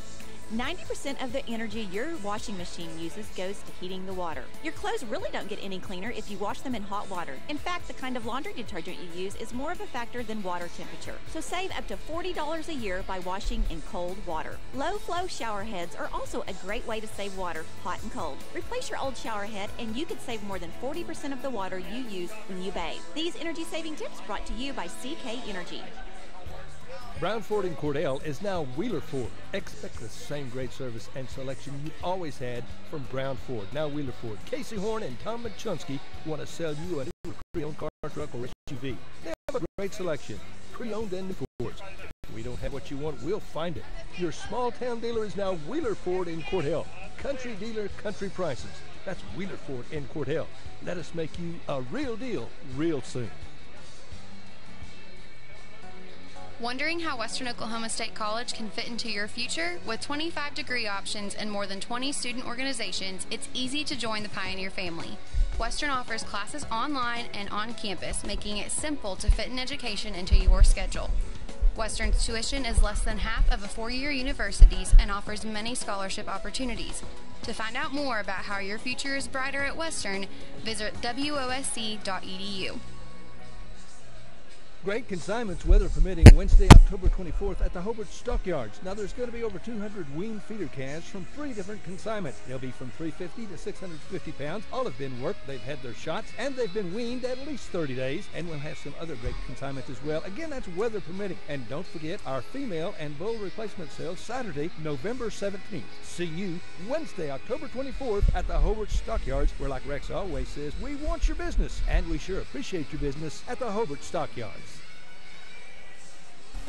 Do you want a bank who's working for your best interest? Sure you do. That's why you want Bank of Cordell for your bank. That's right, 21st century banking at its best. The Bank of Cordell has been providing quality banking service since 1902 and is the oldest state bank in Ouachita County. Sounds like a lot of experience to me. So for experience in banking, state-of-the-art account management services, and quality personal service, visit the folks at Bank of Cordell, member FDIC. Friends, you'll find a store full of quality gift ideas at Cordell TV Appliance and Furniture in Cordell. Appliances and TVs from LG, Frigidaire, Whirlpool, KitchenAid, Speed Queen, Best, Catnapper, Bassett and Ashley Furniture, bedding from Serta. Now listen, we service everything we sell, and we promise always the lowest possible prices and the absolute best service. Thanks so much for your friendship and your business. Cordell TV Appliance and Furniture. It's somewhere in Cordell. Clinic Pharmacy of Cordell, a hometown family-owned and operated business, providing super quick and friendly service to Cordell and surrounding communities. Small enough to know you, big enough to serve your every need. Stop by to meet Chris and the Clinic Pharmacy staff, where our family knows yours. When hometown football approaches, that's when hometown shines. Bring out those hot cocoa thermoses. Bring on the team colors, shirts, and spirit. We'll be right here with you, cheering our home teams on to victory. Because nobody does hometown in Western Oklahoma like Bank of Western Oklahoma. Come bank with us. Weatherford, Cordell, Gary, Elk City, Viside, Woodward, where people come first. Online at bankofwesternoklahoma.com. Member FDIC, Equal Housing Lender. At Corn Heritage Village, we're leading the way in patient care every day, every shift, all year round. We have rooms available right now for your loved ones. Care options include skilled nursing care, long-term care, Alzheimer's, dementia, and a whole lot more. We're a nonprofit facility since 1948. Experience the nonprofit difference. When you need us, we're here. Quality care from a staff that really does care. For more information, call Stephanie, 580-302-4554, 302-4554. Corn Heritage Village in Corn and Weatherford, communities of care. From the moment you walk through the door, Jack's Flowers and Gifts on the Square in Cordell will delight your senses. We have gift items to please any recipient and new items coming in all the time. time, along with beautiful flowers and arrangements for every occasion. Our foremost wish is to provide you with quality service and products so we can see you returning through our door again and again. New owners Terry and Donna Jones welcome you to come in anytime and see all of the new additions and the continued traditions at Jack's Flowers and Gifts on the Square in Cordell.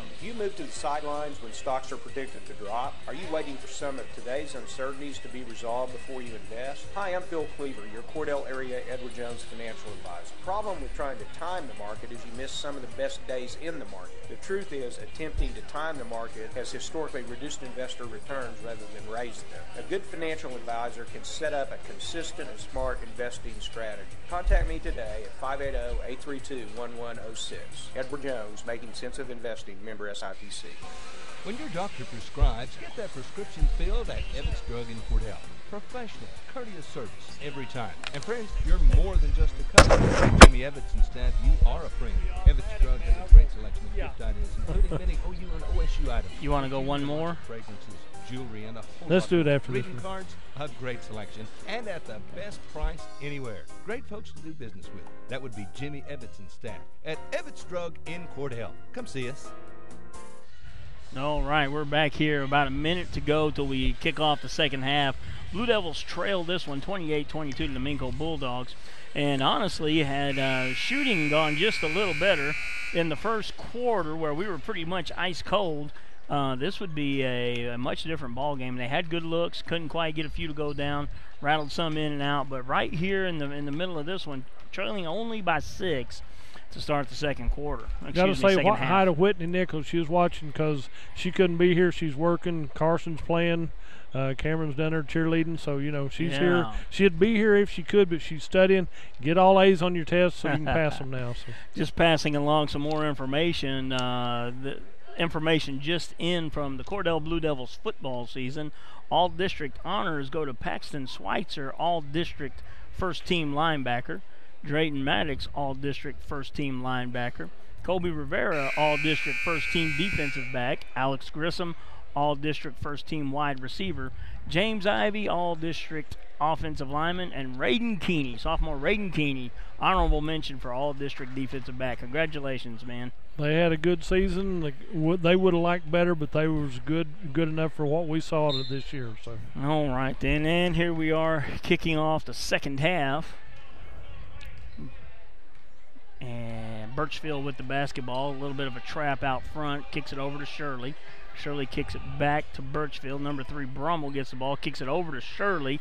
Shirley spots up and buries the three-pointer. Oh, and that's not going to make the coach real happy that he got a wide-open 3. No, and that's his third 3. Yeah, and ball inside to Schweitzer. Schweitzer just puts him on his back and drains the lay-in. That was just a veteran move against a bigger, longer opponent. Just put him in his hip pocket and spun him around. That's 3 fouls on Rackley now. Yes, Schweitzer to the line to complete the end one. 31-24. No, can't get it to go for him. 31-24, 7-point Bulldog lead. Ball in Birchfield's hand. Birchfield pressing the ball up the court, kicks it over to Shirley in the right wing. Shirley over to Overton. Ball gets past Keister, and he got a little bit behind, and Brummel put on the brakes, and Keister rear-ended him. 7-11 remaining in the third quarter. Blue Devils trail by 7. It'll be side out Bulldogs. Birchfield with the ball. Rotates it to Rackley on the left wing. Back to Overton. Birchfield looking for Shirley, not finding him. Trying to get this one-on-one matchup with Rackley. And Rackley goes to the baseline, nothing doing. Saved by Overton. He's been a hustle player for them. And Seltzer comes out with the loose ball, pressing the issue now. He's going to press across the middle. He decides to reset the offense, kicks it over to Maddox. Maddox to Schweitzer. Can't quite get it to go down. And now Birchfield pushing the ball up the court. And how is that a block? My goodness. Depends on where you're at. I guess so. I guess it depends on what color jersey you're wearing, too. But Maddox was in the lane, and what I felt like was long enough to draw the block, the charge, and The guy in the striped shirt thought differently. I believe that is Birchfield on the line. Number 4, yes. Number 4. And now Morrison comes in for Rackley. Rackley has 3 fouls early in the third, not wanting to pick up a fourth before it's before need be. Keister with the rebound. Birchfield missed his second, and Seltzer comes up with the loose ball. Now Rivera from three-point land buries the three right down the pipe right there. Good defense by Morrison, but just a better shot by Rivera. And there we go. Finally got the charge. And that probably should have been about the third charge, but we'll take that one definitely. You can only get by with that so many times. So. You only do that so many times and get away with it. Number 10 comes into the ball game for the first time. Morris comes in, I think, for Morrison.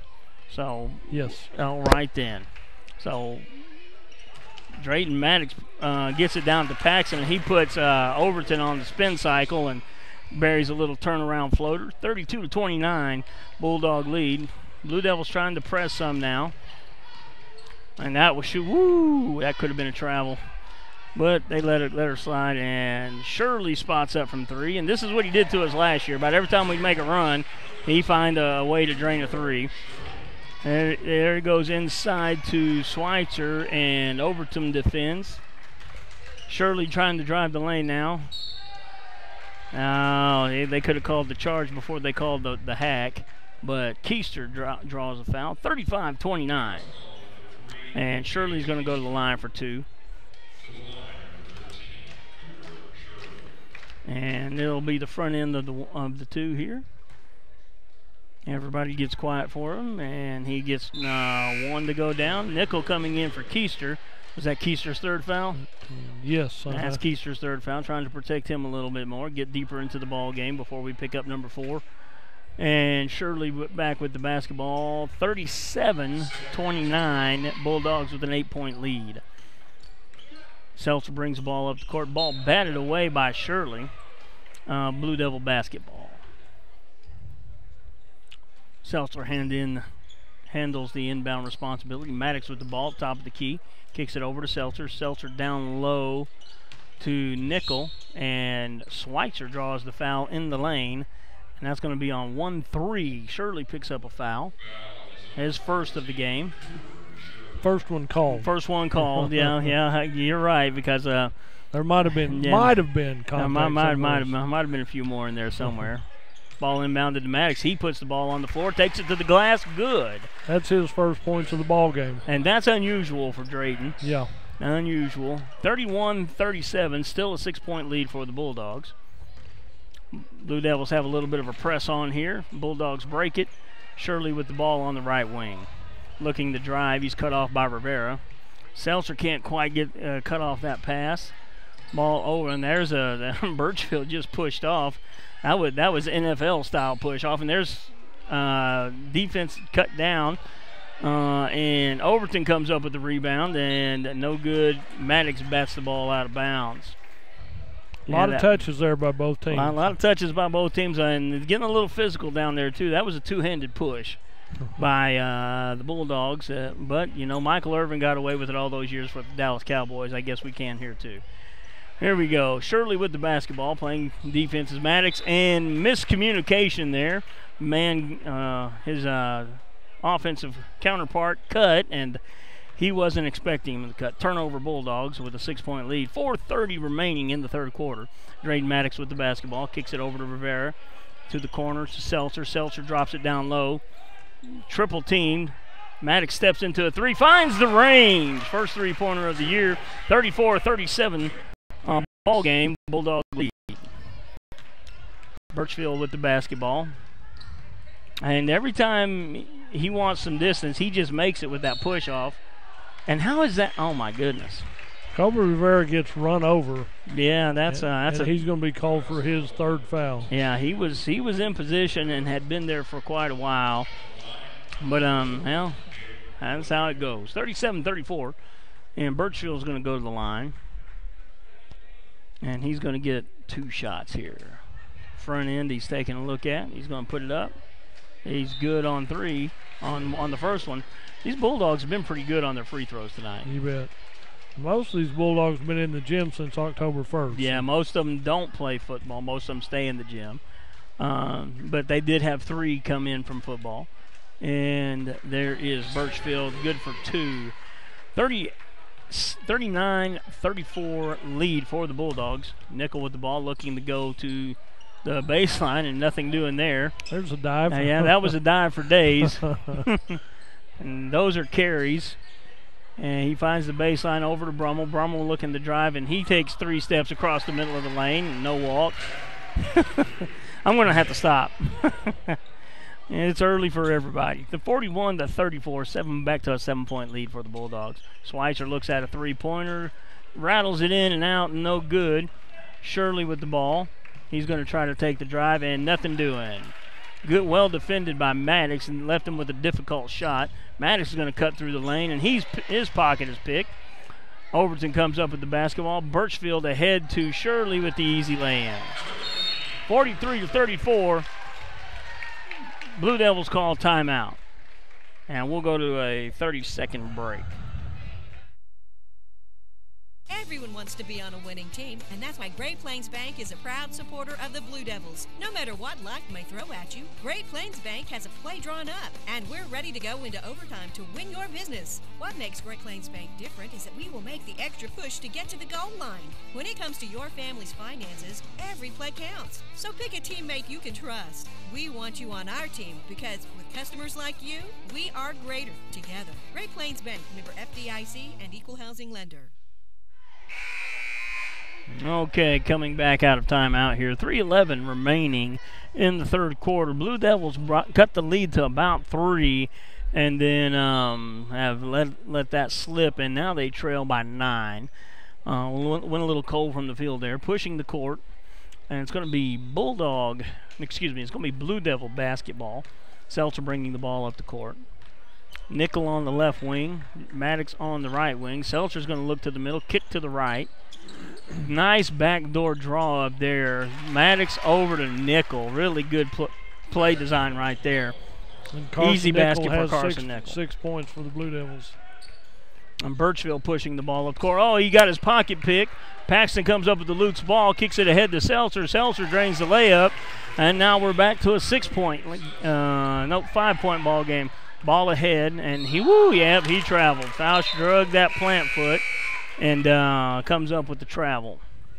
Now, just observation, neither team terribly deep. Mm-hmm. I think so far the Bulldogs have put 8 in, we've put 7 in. Yes. And we've pretty much stuck with a solid 6, and they've pretty much stuck with a solid 6 as well. Maddox puts the ball on the court, drives the lane, and that should be out of bounds against Minco, and that's the call we get. And he puts up the lay-in, and Minco, trying to rebound the basketball, knocks it out of bounds. Blue Devil basketball underneath the basket. Say that 3 times really fast. Seltzer gets a look at a 3 from the top of the key, beats his man, but can't quite get it to go. Overton comes up with the rebound, kicks it over to Birchfield. Birchfield looking ahead. And Rackles with the ball, takes a step across the lane, gets one to roll over the front of the rim. 2 minutes remaining in the third quarter. Ahead to Rivera. Rivera takes a step across the middle of the lane, draws the foul, can't get the shot to go down. He's going to go to the line for 2. White 3. That'll be Brummel's first foul of the ball game. He's been pretty efficient for them tonight.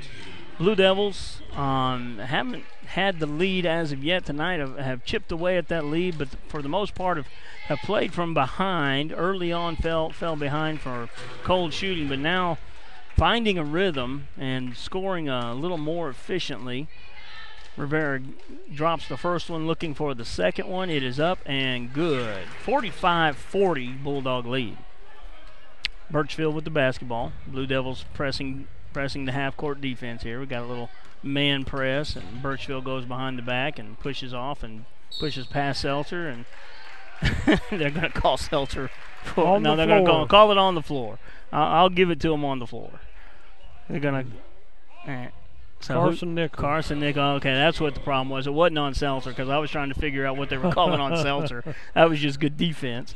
Ball batted in. Rivera bats the ball, but Birchfield comes up with it, and he's going to spot up from 3 and come up short. Rivera with the rebound.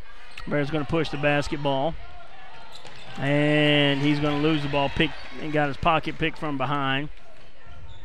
Pass ahead to Shirley. There we go. That's the easiest call of the night. He ducked his head, lowered his shoulder like he was trying to get a first down on 4th and inches. And Overton. Yeah, Overton draws the foul. With his second foul. Seltzer with the basketball, pushing it up. 45-40. Minute 20 left in the third. Schweitzer is going to get a look at the 3. Good look. Shot it long. Seltzer chases down the 3. The rebound, and that's got to be a foul. Yep.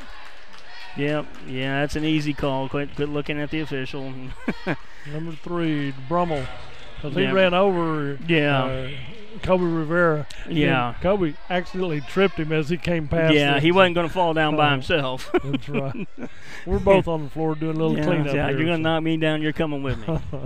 And the Mr. Official steps in there and talks to both of them and saying, hey, chill out, fellas. This isn't hockey. Ball passed into Maddox. Maddox into Schweitzer. Maddox takes a long look and decides against it, kicks it over to Seltzer in the corner, now underneath to Schweitzer. And there it is. That's another foul. They called Schweitzer for that one. No, they did not. 21. They called Overton for that one. That was an easy call. He flopped for days. Okay. Yeah, he threw himself backwards. His first signal looked like that. But I mean, Schweitzer went down hard. Yeah. And he paid for it, but that's okay. The foul's on Minco. 1:01 to go in the third period of play. Minco leads 45-42. All right, then. Blue Devils chipping away at this one. The officials talking to the players saying, guys, it's getting a little saucy out here. You need to settle down. And which is, that's just being proactive as an official. You bet. I mean, they both know they've been playing football. First game back, just keep it clean. Let's kind of get in a basketball frame of mind here. Yeah.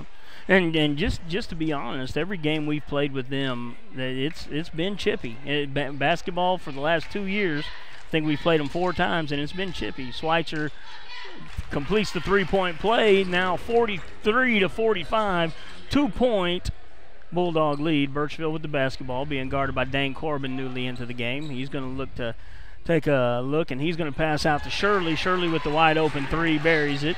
Home court, he's got his sneaker imprints over there on that line. Ahead to Nickel. Nickel backs out of it, kicks it over to Corbin at the top of the key. Corbin to Maddox. 37 seconds remaining. Maddox with the basketball on the Bulldog emblem. I'm running the offense here. He's going to get a screen. I think they're just looking to get it inside here. Maddox shakes Brummel for a second, shakes him again. Maddox all the way through, and they're going to get him on the floor. Brummel's going to pick up a foul. Brummel will be his 3rd foul for Minco. Yeah, couldn't quite get his feet ahead of his body and was holding him up. Keister into the ball game. That's one of your better shooters if you're a Cordell Blue Devil. Keister into the ball game. Carson Nickel takes a quick break. And Maddox to the line. This should be the front end of a 1-and-1. And it is up and short end off the front iron. Rackley brings up the ball, hands it over to Birchfield. Birchfield with the ball on the right wing, looking for a screen, no help. Rackley kicks it over. And Shirley with the ball, and he got away with the walk, and he just flings one up and no good.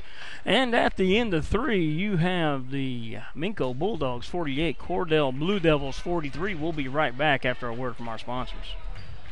Bring hope and peace to a child. Young children of all ages need homes. Please consider opening your loving home to a child in need. Children deserve to grow up in a loving, caring family. We have the services and community connections that can help foster families succeed. Contact your local youth service agency at 580-726-3383 for more details. Abused and neglected children are Oklahoma's most vulnerable population. Help is needed now. Great Plains Youth and Family Services is a proud sponsor of today's broadcast. From Farmers Insurance, we want to say go Big Blue to our Cordell Blue Devils. Come by and see us at Gregg Insurance Agency for all your insurance needs. Your Farmers Insurance agent. Stop by South Market in downtown Cordell. All right, we're back here. Both teams still in the huddle as we come into the fourth quarter. Tightly contested ball game. Minco Bulldogs up 48-43 coming into the fourth quarter. Fouls becoming an issue for both teams. Rackley with 3 for the Bulldogs. Yeah. Overton with 3 for the Bulldogs. How many? Brummel has 3. Brummel has 3. Yeah, and then Cordell, Gage Keister 3, Drayton 3, Kobe Rivera with 3. All right. Yeah, they're going to play. Both teams playing pretty physical defense could become a factor down the stretch. It's going to be side out for the Blue Devils. Keister going to handle the inbound responsibilities. Him and Keister and Seltzer are going to bring the ball up the court. And we're off. Fourth quarter begins. Good screen there by Keister. Oh, nice cut by Rivera. And they're trying to draw that foul on Rackley real quick, and he held his ground, got his hands up. Pretty good defense by the young man. Birchfield with the basketball, bringing it up the court. Trap on the outside. Rackley on the left wing, back to the right wing to Birchfield. Overton underneath. And Rackley's going to be right there in the middle. Drop it off to Overton, and no, the hometown rim roll. And that ball bounced all the way around the rim and finally decided to drop. Keister takes a look at a 3 but decides against it. Now he's going to go at it again from the top of the key. Can't get it to go. Rackley with the rebound. 50-43 lead for the Bulldogs. For a long, lanky kid, Rackley handles the ball pretty well. Birchfield kicks the ball all the way to the corner. And Rackley's taking it to the hole and has the height and the length and drops it in. And that is a 52-43 lead. 9-point lead for the Bulldogs now. Rivera with the basketball, kicks it over to Maddox. Maddox faces the basket, kicks it back to Keister. Keister underneath to Schweitzer. And Schweitzer gets his own. He was picked, but he got the ball back and lays it in. And that's going to be a quick 30-second timeout. I think we'll just stay here for the moment. Okay. And 6:44 to go.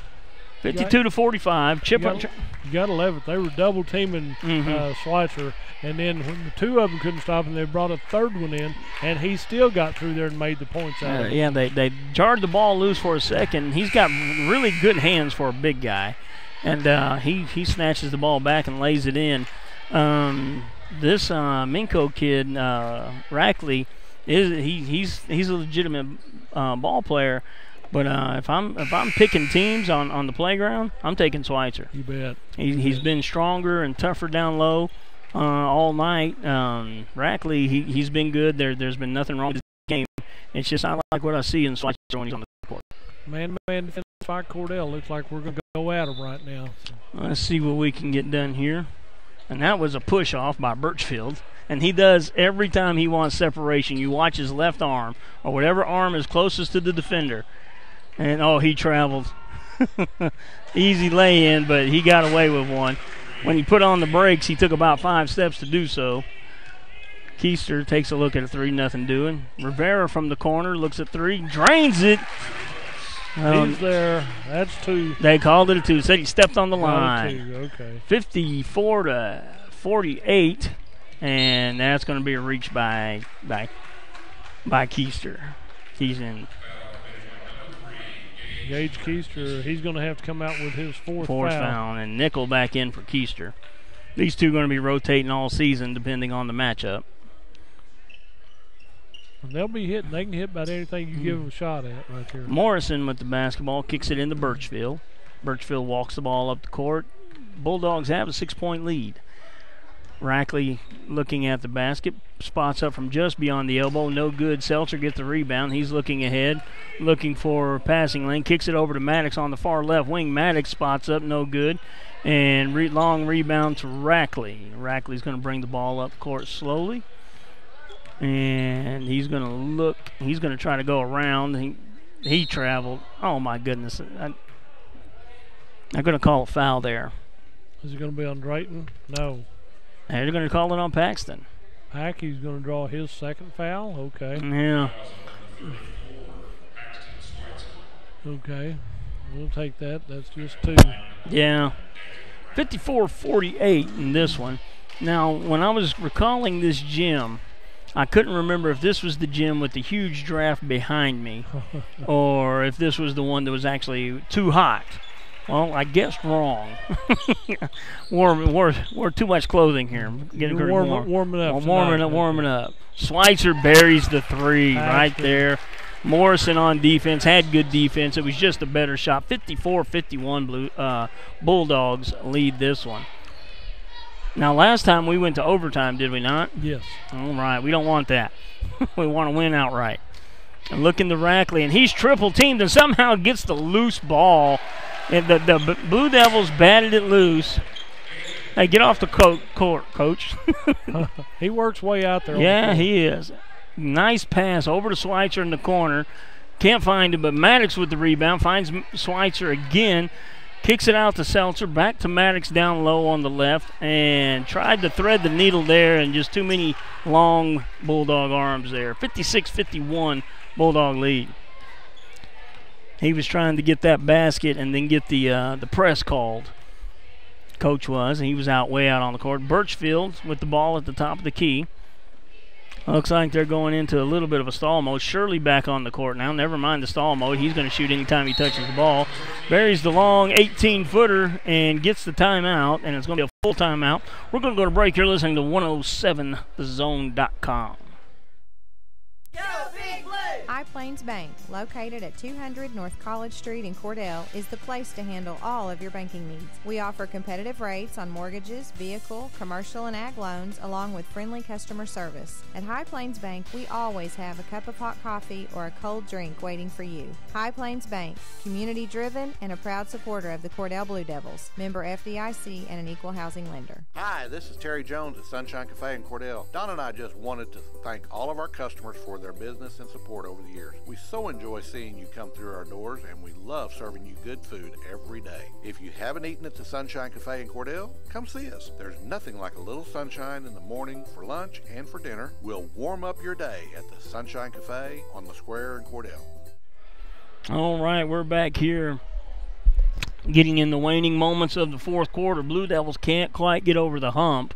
Have gotten the lead down to 3 and gotten it down to 2, and then have a breakdown, and now the lead's extended back to 7 for the Bulldogs. And there was a JV game before these ball games started tonight, only for the boys team, and the Minco boys won that one 43-38, a 5-point game. So they played them close in the JV game. They're playing them close right here.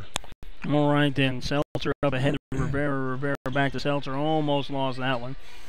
Kicked it underneath to Rivera, across the court to Maddox at the top of the key, looking for Schweitzer down low. Kicked it out to Maddox. Maddox is going to take a long 3. Oh, my goodness. It was in and out, and that should be over the back, but they're not going to get it. My goodness. That's not a reach over the back? No, my goodness. He just tipped it out of bounds. So Cordell yeah, they're going to call it out of bounds on him, but not over the back. How about them Cowboys? Keister makes his entry back into the game. Underneath to Schweitzer. Again, puts Rackley on his back and just spins him around. 58-53, Blue Devils trail this one right now. 3:50 remaining in the ball game. Birchfield with the basketball, running their offense. Rackley with the ball on the right wing. And good defense by Schweitzer, but a good shot by Rackley to get it over him. And it's going to be 60-53. Ball down to Rivera. Rivera kicks it over to Maddox. Maddox to Schweitzer. Schweitzer from the top of the key comes up a little short. Keister can't chase it down. Shirley comes down with it. Kicks it over to Morrison. Morrison at the top of the key kicks it back to Rackley. And they'll set their offense from there. Rackley steps into a three-pointer. Got away with the shuffle. Really did get away with the shuffle. Shirley with the basketball. Shirley kicks it over to Birchfield. Birchfield being guarded by Seltzer. Going to have to do something with it. Seltzer almost picks his pocket. Can't quite get there. Birchfield has a lane down the middle. Is challenged and missed. Rivera challenged him, and Shirley just whacked him.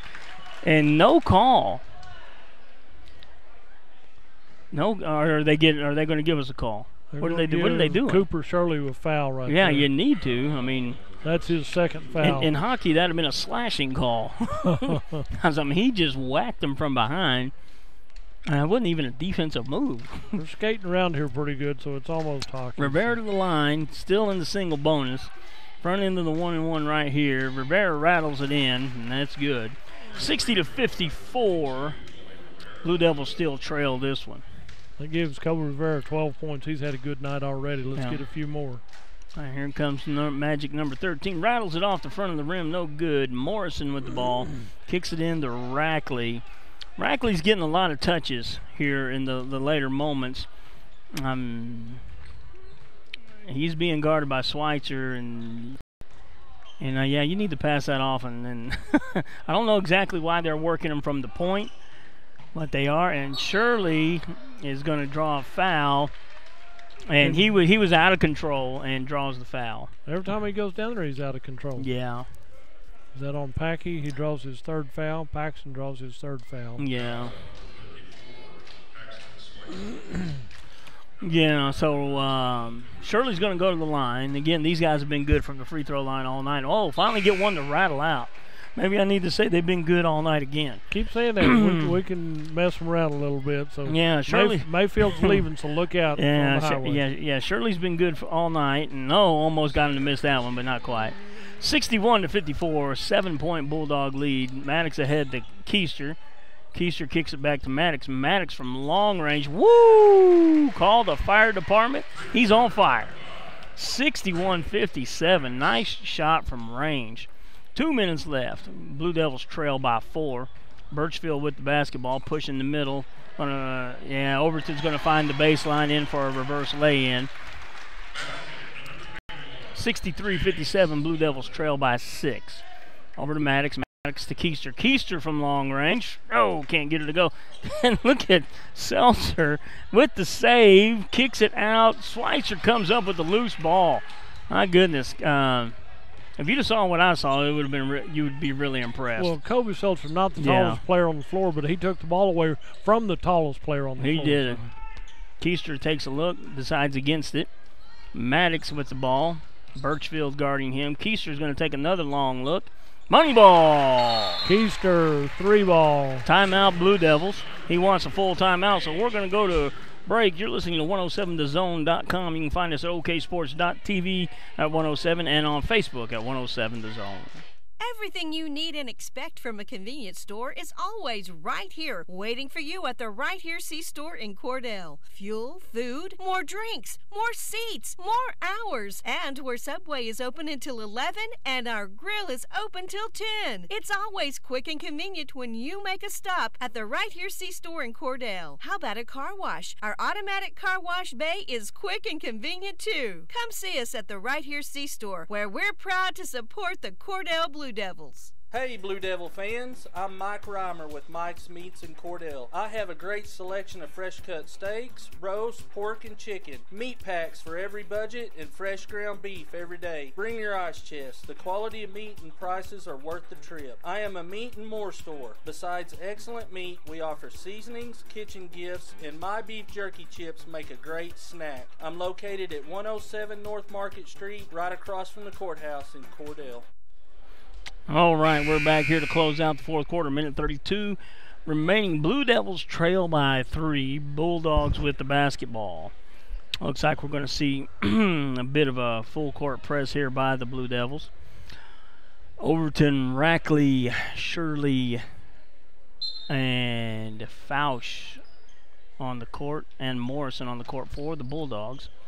Ball passed into Rackley, and he's looking for runners. Morrison with the basketball, pushes it up the court, and the ball batted and stolen. Oh, that was an early whistle. My goodness, an early whistle. Really early whistle. Now, the Cordell fans didn't like that. Yeah. I think the Minco fans did, so every call is half right. Well, it all depends on which half of the gym you're sitting on. That's right. Blue Devils did what they needed to do and get them to turn it over. And ball over to Morrison, kicked over to Overton, back up top to Birchfield. Minco's just going to play keep away for a little bit. Because he didn't even want to take a shot or run or play. It's a one-possession game. I would be trying to score. That's just my opinion. It's only a one-possession ball game. Now, if you try to kill the clock and then turn the ball over accidentally, ball slips out of your hands, you step out of bounds, you commit a foul, you give the ball back to a pretty good three-point shooting team. Birchfield's going to go to the line after drawing the intentional foul by Colby Seltzer. 1 minute remaining in the ball game. Front end of a 1-and-1. Birchfield misses. That's unusual. That's a turnover. That's why you play this the way you do. Keister with the ball. He's going to roll it around. He looks for Schweitzer. Can't find him. Finds him cutting, and that's got to be a foul. Yeah. Pretty easy. He looked Birchfield draws his third foul. Yeah, he looked like a free safety coming across defending the middle of the field. In fact, I think the first thing that made contact with Schweitzer was his feet. he came through with both feet and both hands in the air, kind of like a cat that had been stunned. 49 seconds remaining. Time for Paxton to hit both of these, make it a 1-point game. Should be the double bonus, and he short arms the front end. Got to have these. Coach Rogers is his neighbor, and she's going to say, take a lap. Schweitzer on the line. Trail by 3. Schweitzer gets the second to go. Blue Devils trail by 2. 1 possession ball game. Birchfield looking to get open. Good athletic move there. Birchfield looking to drive. They got him on the floor. They're going to get a foul on the floor. 63-61 with 45 seconds left in the ball game. Right then. Birchfield's going to go to the line again. Kobe Seltzer draws his 4th foul. Birchfield has hit 3 of 5 from the free throw line. He's up for this one. It's good. 64-61. Still a 1-possession ball game for the Blue Devils. Birchfield's looking for his second and rattles it in. Now a 2-possession ball game. Ball passed ahead to Keister. Keister looking for a place to spot up. Nothing doing. He kicks it over to Seltzer. Seltzer finds an open spot. Oh, rattles it in and out. Birchfield with the rebound. 24 seconds remaining, and they foul Birchfield on the far side. 65-61 with 32 seconds remaining. Drayton draws his 4th foul. Yeah. But that's incidental right now. 32 seconds. They know it's do or die time. Got to have them right here. That's all there is to it. And here we go. Birchfield gets the shot up. He's good. He's in the double bonus. And that's back to a 5-point Bulldog lead, 66-61. And he short-armed that one. Blue Devils come down with it. Maddox pushing the ball up. 30 seconds remaining. They're going to give him the lane, but we need threes. And here comes, oh, he was fouled on the 3 and almost got it to go. Wow, reckless foul.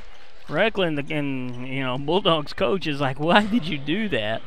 Gage Keister will go to the line for 3, and this is what you need. If you're behind, you need to score points with the clock stopped.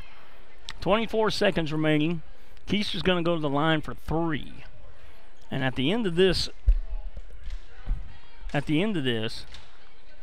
well, the board said that Rackley had 5 fouls. I've got him with 4. Yeah. They said, no, it's 4. Leave him. Yeah, it should have been 4. Keister short arms the front end of that one. And that'll drive a coach nuts. Guys missing free throws. Gage Keister hasn't had a normal good night right here. Hasn't been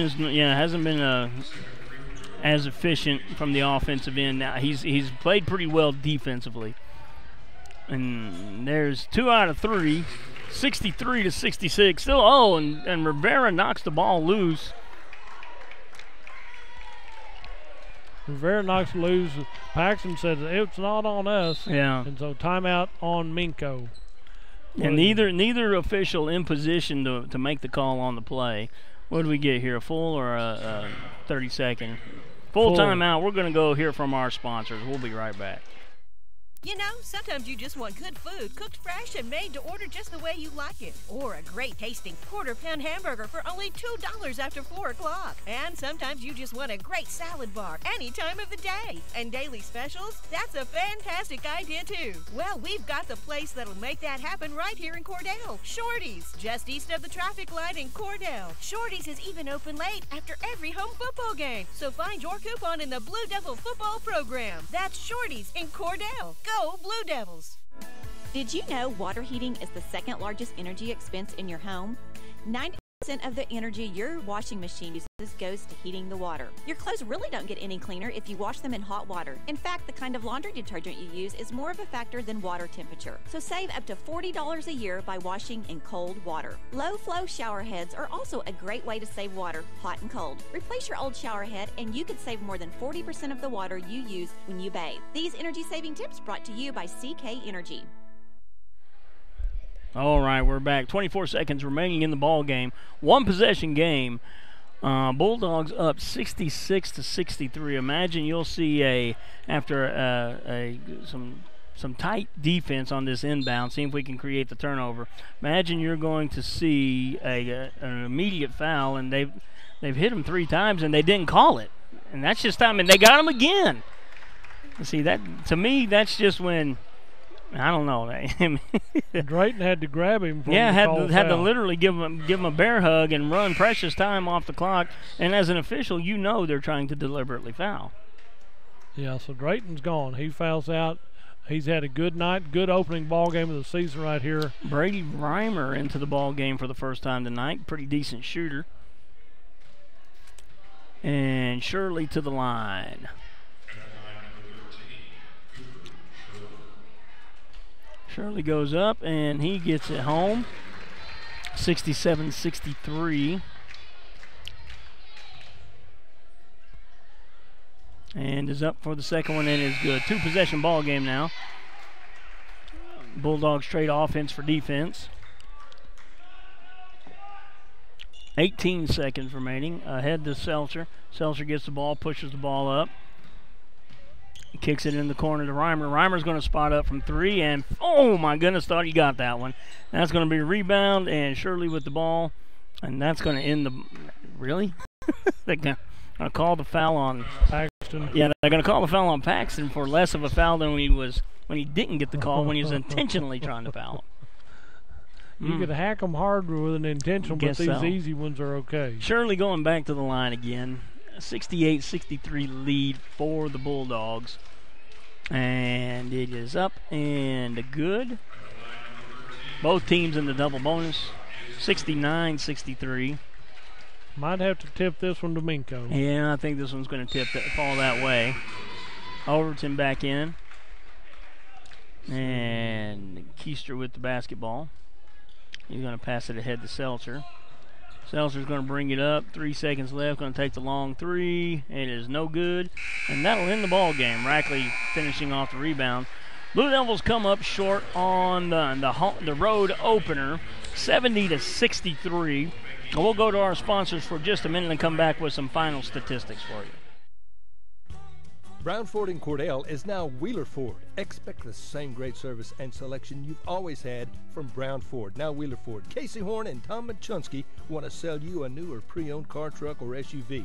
They have a great selection, pre-owned and new Fords. If we don't have what you want, we'll find it. Your small-town dealer is now Wheeler Ford in Cordell.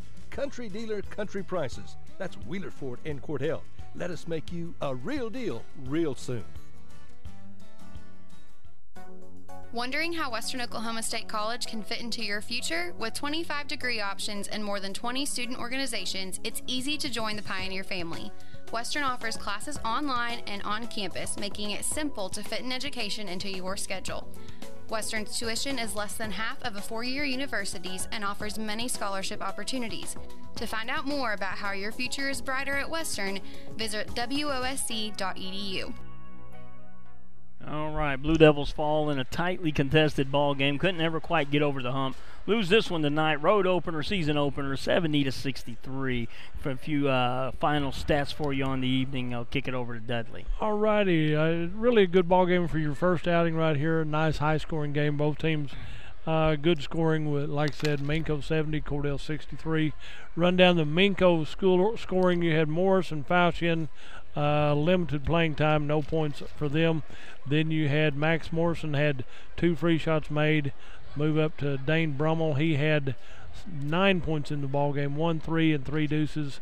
Moved over here to Nick Birchfield. He hit 6 free shots and 2 from the field. He had 8 points. James Overton had 3 free shots and 4 deuces. He had 11 points. So then you move up here to Peyton Rackley. The big man, he had 2 of 3 from the free throw line. Then he had 5 deuces for 12 points. Then leading the way for the Minco Bulldogs, you was talking about Cooper Shirley. Every time he got the ball, it didn't matter where he was at, he was going to put it up from somewhere. And he made 7 free shots. He made 4 threes, and he made 3 deuces. He winds up leading all scorers in the ball game tonight with 28 points. So a good outing for him. We'll see more of him when we come back for the Minco tournament, the first full weekend in December. So 7th, 8th, 6th, 7th, and 8th of December then. For the Cordell Blue Devils, Brady Reimer got to come in very last few seconds of the game. Dane Corbin in limited with no points. The rest of the Blue Devils on the floor had points tonight. Carson Nickel off the bench, he had 3 deuces. He had 6 points in the ball game. Kobe Seltzer winds up with 2 deuces and a 3. He has 7 points. Drayton Maddox has 2 threes and a deuce. He has 8. Gage Keister had a 3 and then 2 free shots. He had 5. Then in double figures right here, Kobe Rivera had a good night. He had 1 3, 3 deuces, and 3 of 4 from the charity stripe. He winds up with 12. Leading the way in scoring for the Cordell Blue Devils was Paxton Schweitzer. He had 2 threes. He had 3 from the free throw line, and he had 5, 6 deuces. He winds up with 24 points. They had Paxton's number from the get-go, but they took 2 and 3 defenders to stay on him to try to limit him. He came alive late in the ball game whenever they could no longer deliver him. He started making some good moves, getting some shots and everything. And I know the Blue Devils probably are a little bit concerned with the way they played tonight, but it's going to be a great season all the way around. So the Minco Bulldogs win the boys game. Cordell girls won their ball game 44-37. So split the evening here at Minco tonight. Good outing all the way around, Mike. Good outing all the way around. Again, you know, Blue Devils struggled early from range. Did pretty well right there in the middle, but couldn't quite close the gap. Pulled it close several times within 2 and 3 and 4 points, and just could never quite get over the hump. And again, most of the Minco Bulldogs, they're only basketball players. That's all they do. And that certainly gives you an edge, especially early in the season, where you've been in the gym since October, and you know your team just got in here in it's a late November, mid-November. And 3 of our 5 starters were playing football less than a month ago. Yeah, just a couple of weeks ago. So all's well that ends well. Lady Blue Devils, congratulations on your season opening win. Looks pretty sharp doing it. They were pretty efficient on offense, pretty tough on defense, honestly. You bet. So it looks to be a good start for them. Bulldogs, we have to tip their hats to you there in the boys game. Good basketball team. You're going to hear more from them later. So tonight, Blue Devils boys fall 70-63, and we'll close out with that. Yeah. Got to remind everybody that Thursday is junior high. Burns Flat tournament continues. The girls play at 4, the boys play at 7. Next game for the Blue Devils will be Friday night at home as Hollis comes to town. Hollis coming to town. All right then. Well, good evening for Blue Devil basketball. Looks to be an exciting season. Hope to see you here again soon. Again, if you're listening on 106.9 FM, you can stream this on oksports.tv at 107 The Zone, and you can also find us on Facebook at 107 The Zone. So for myself, Mike Sutherland, I'm going to say goodnight. From Dudley Simpson, we're good here. All right then. Good night, everybody. Travel safe. God bless.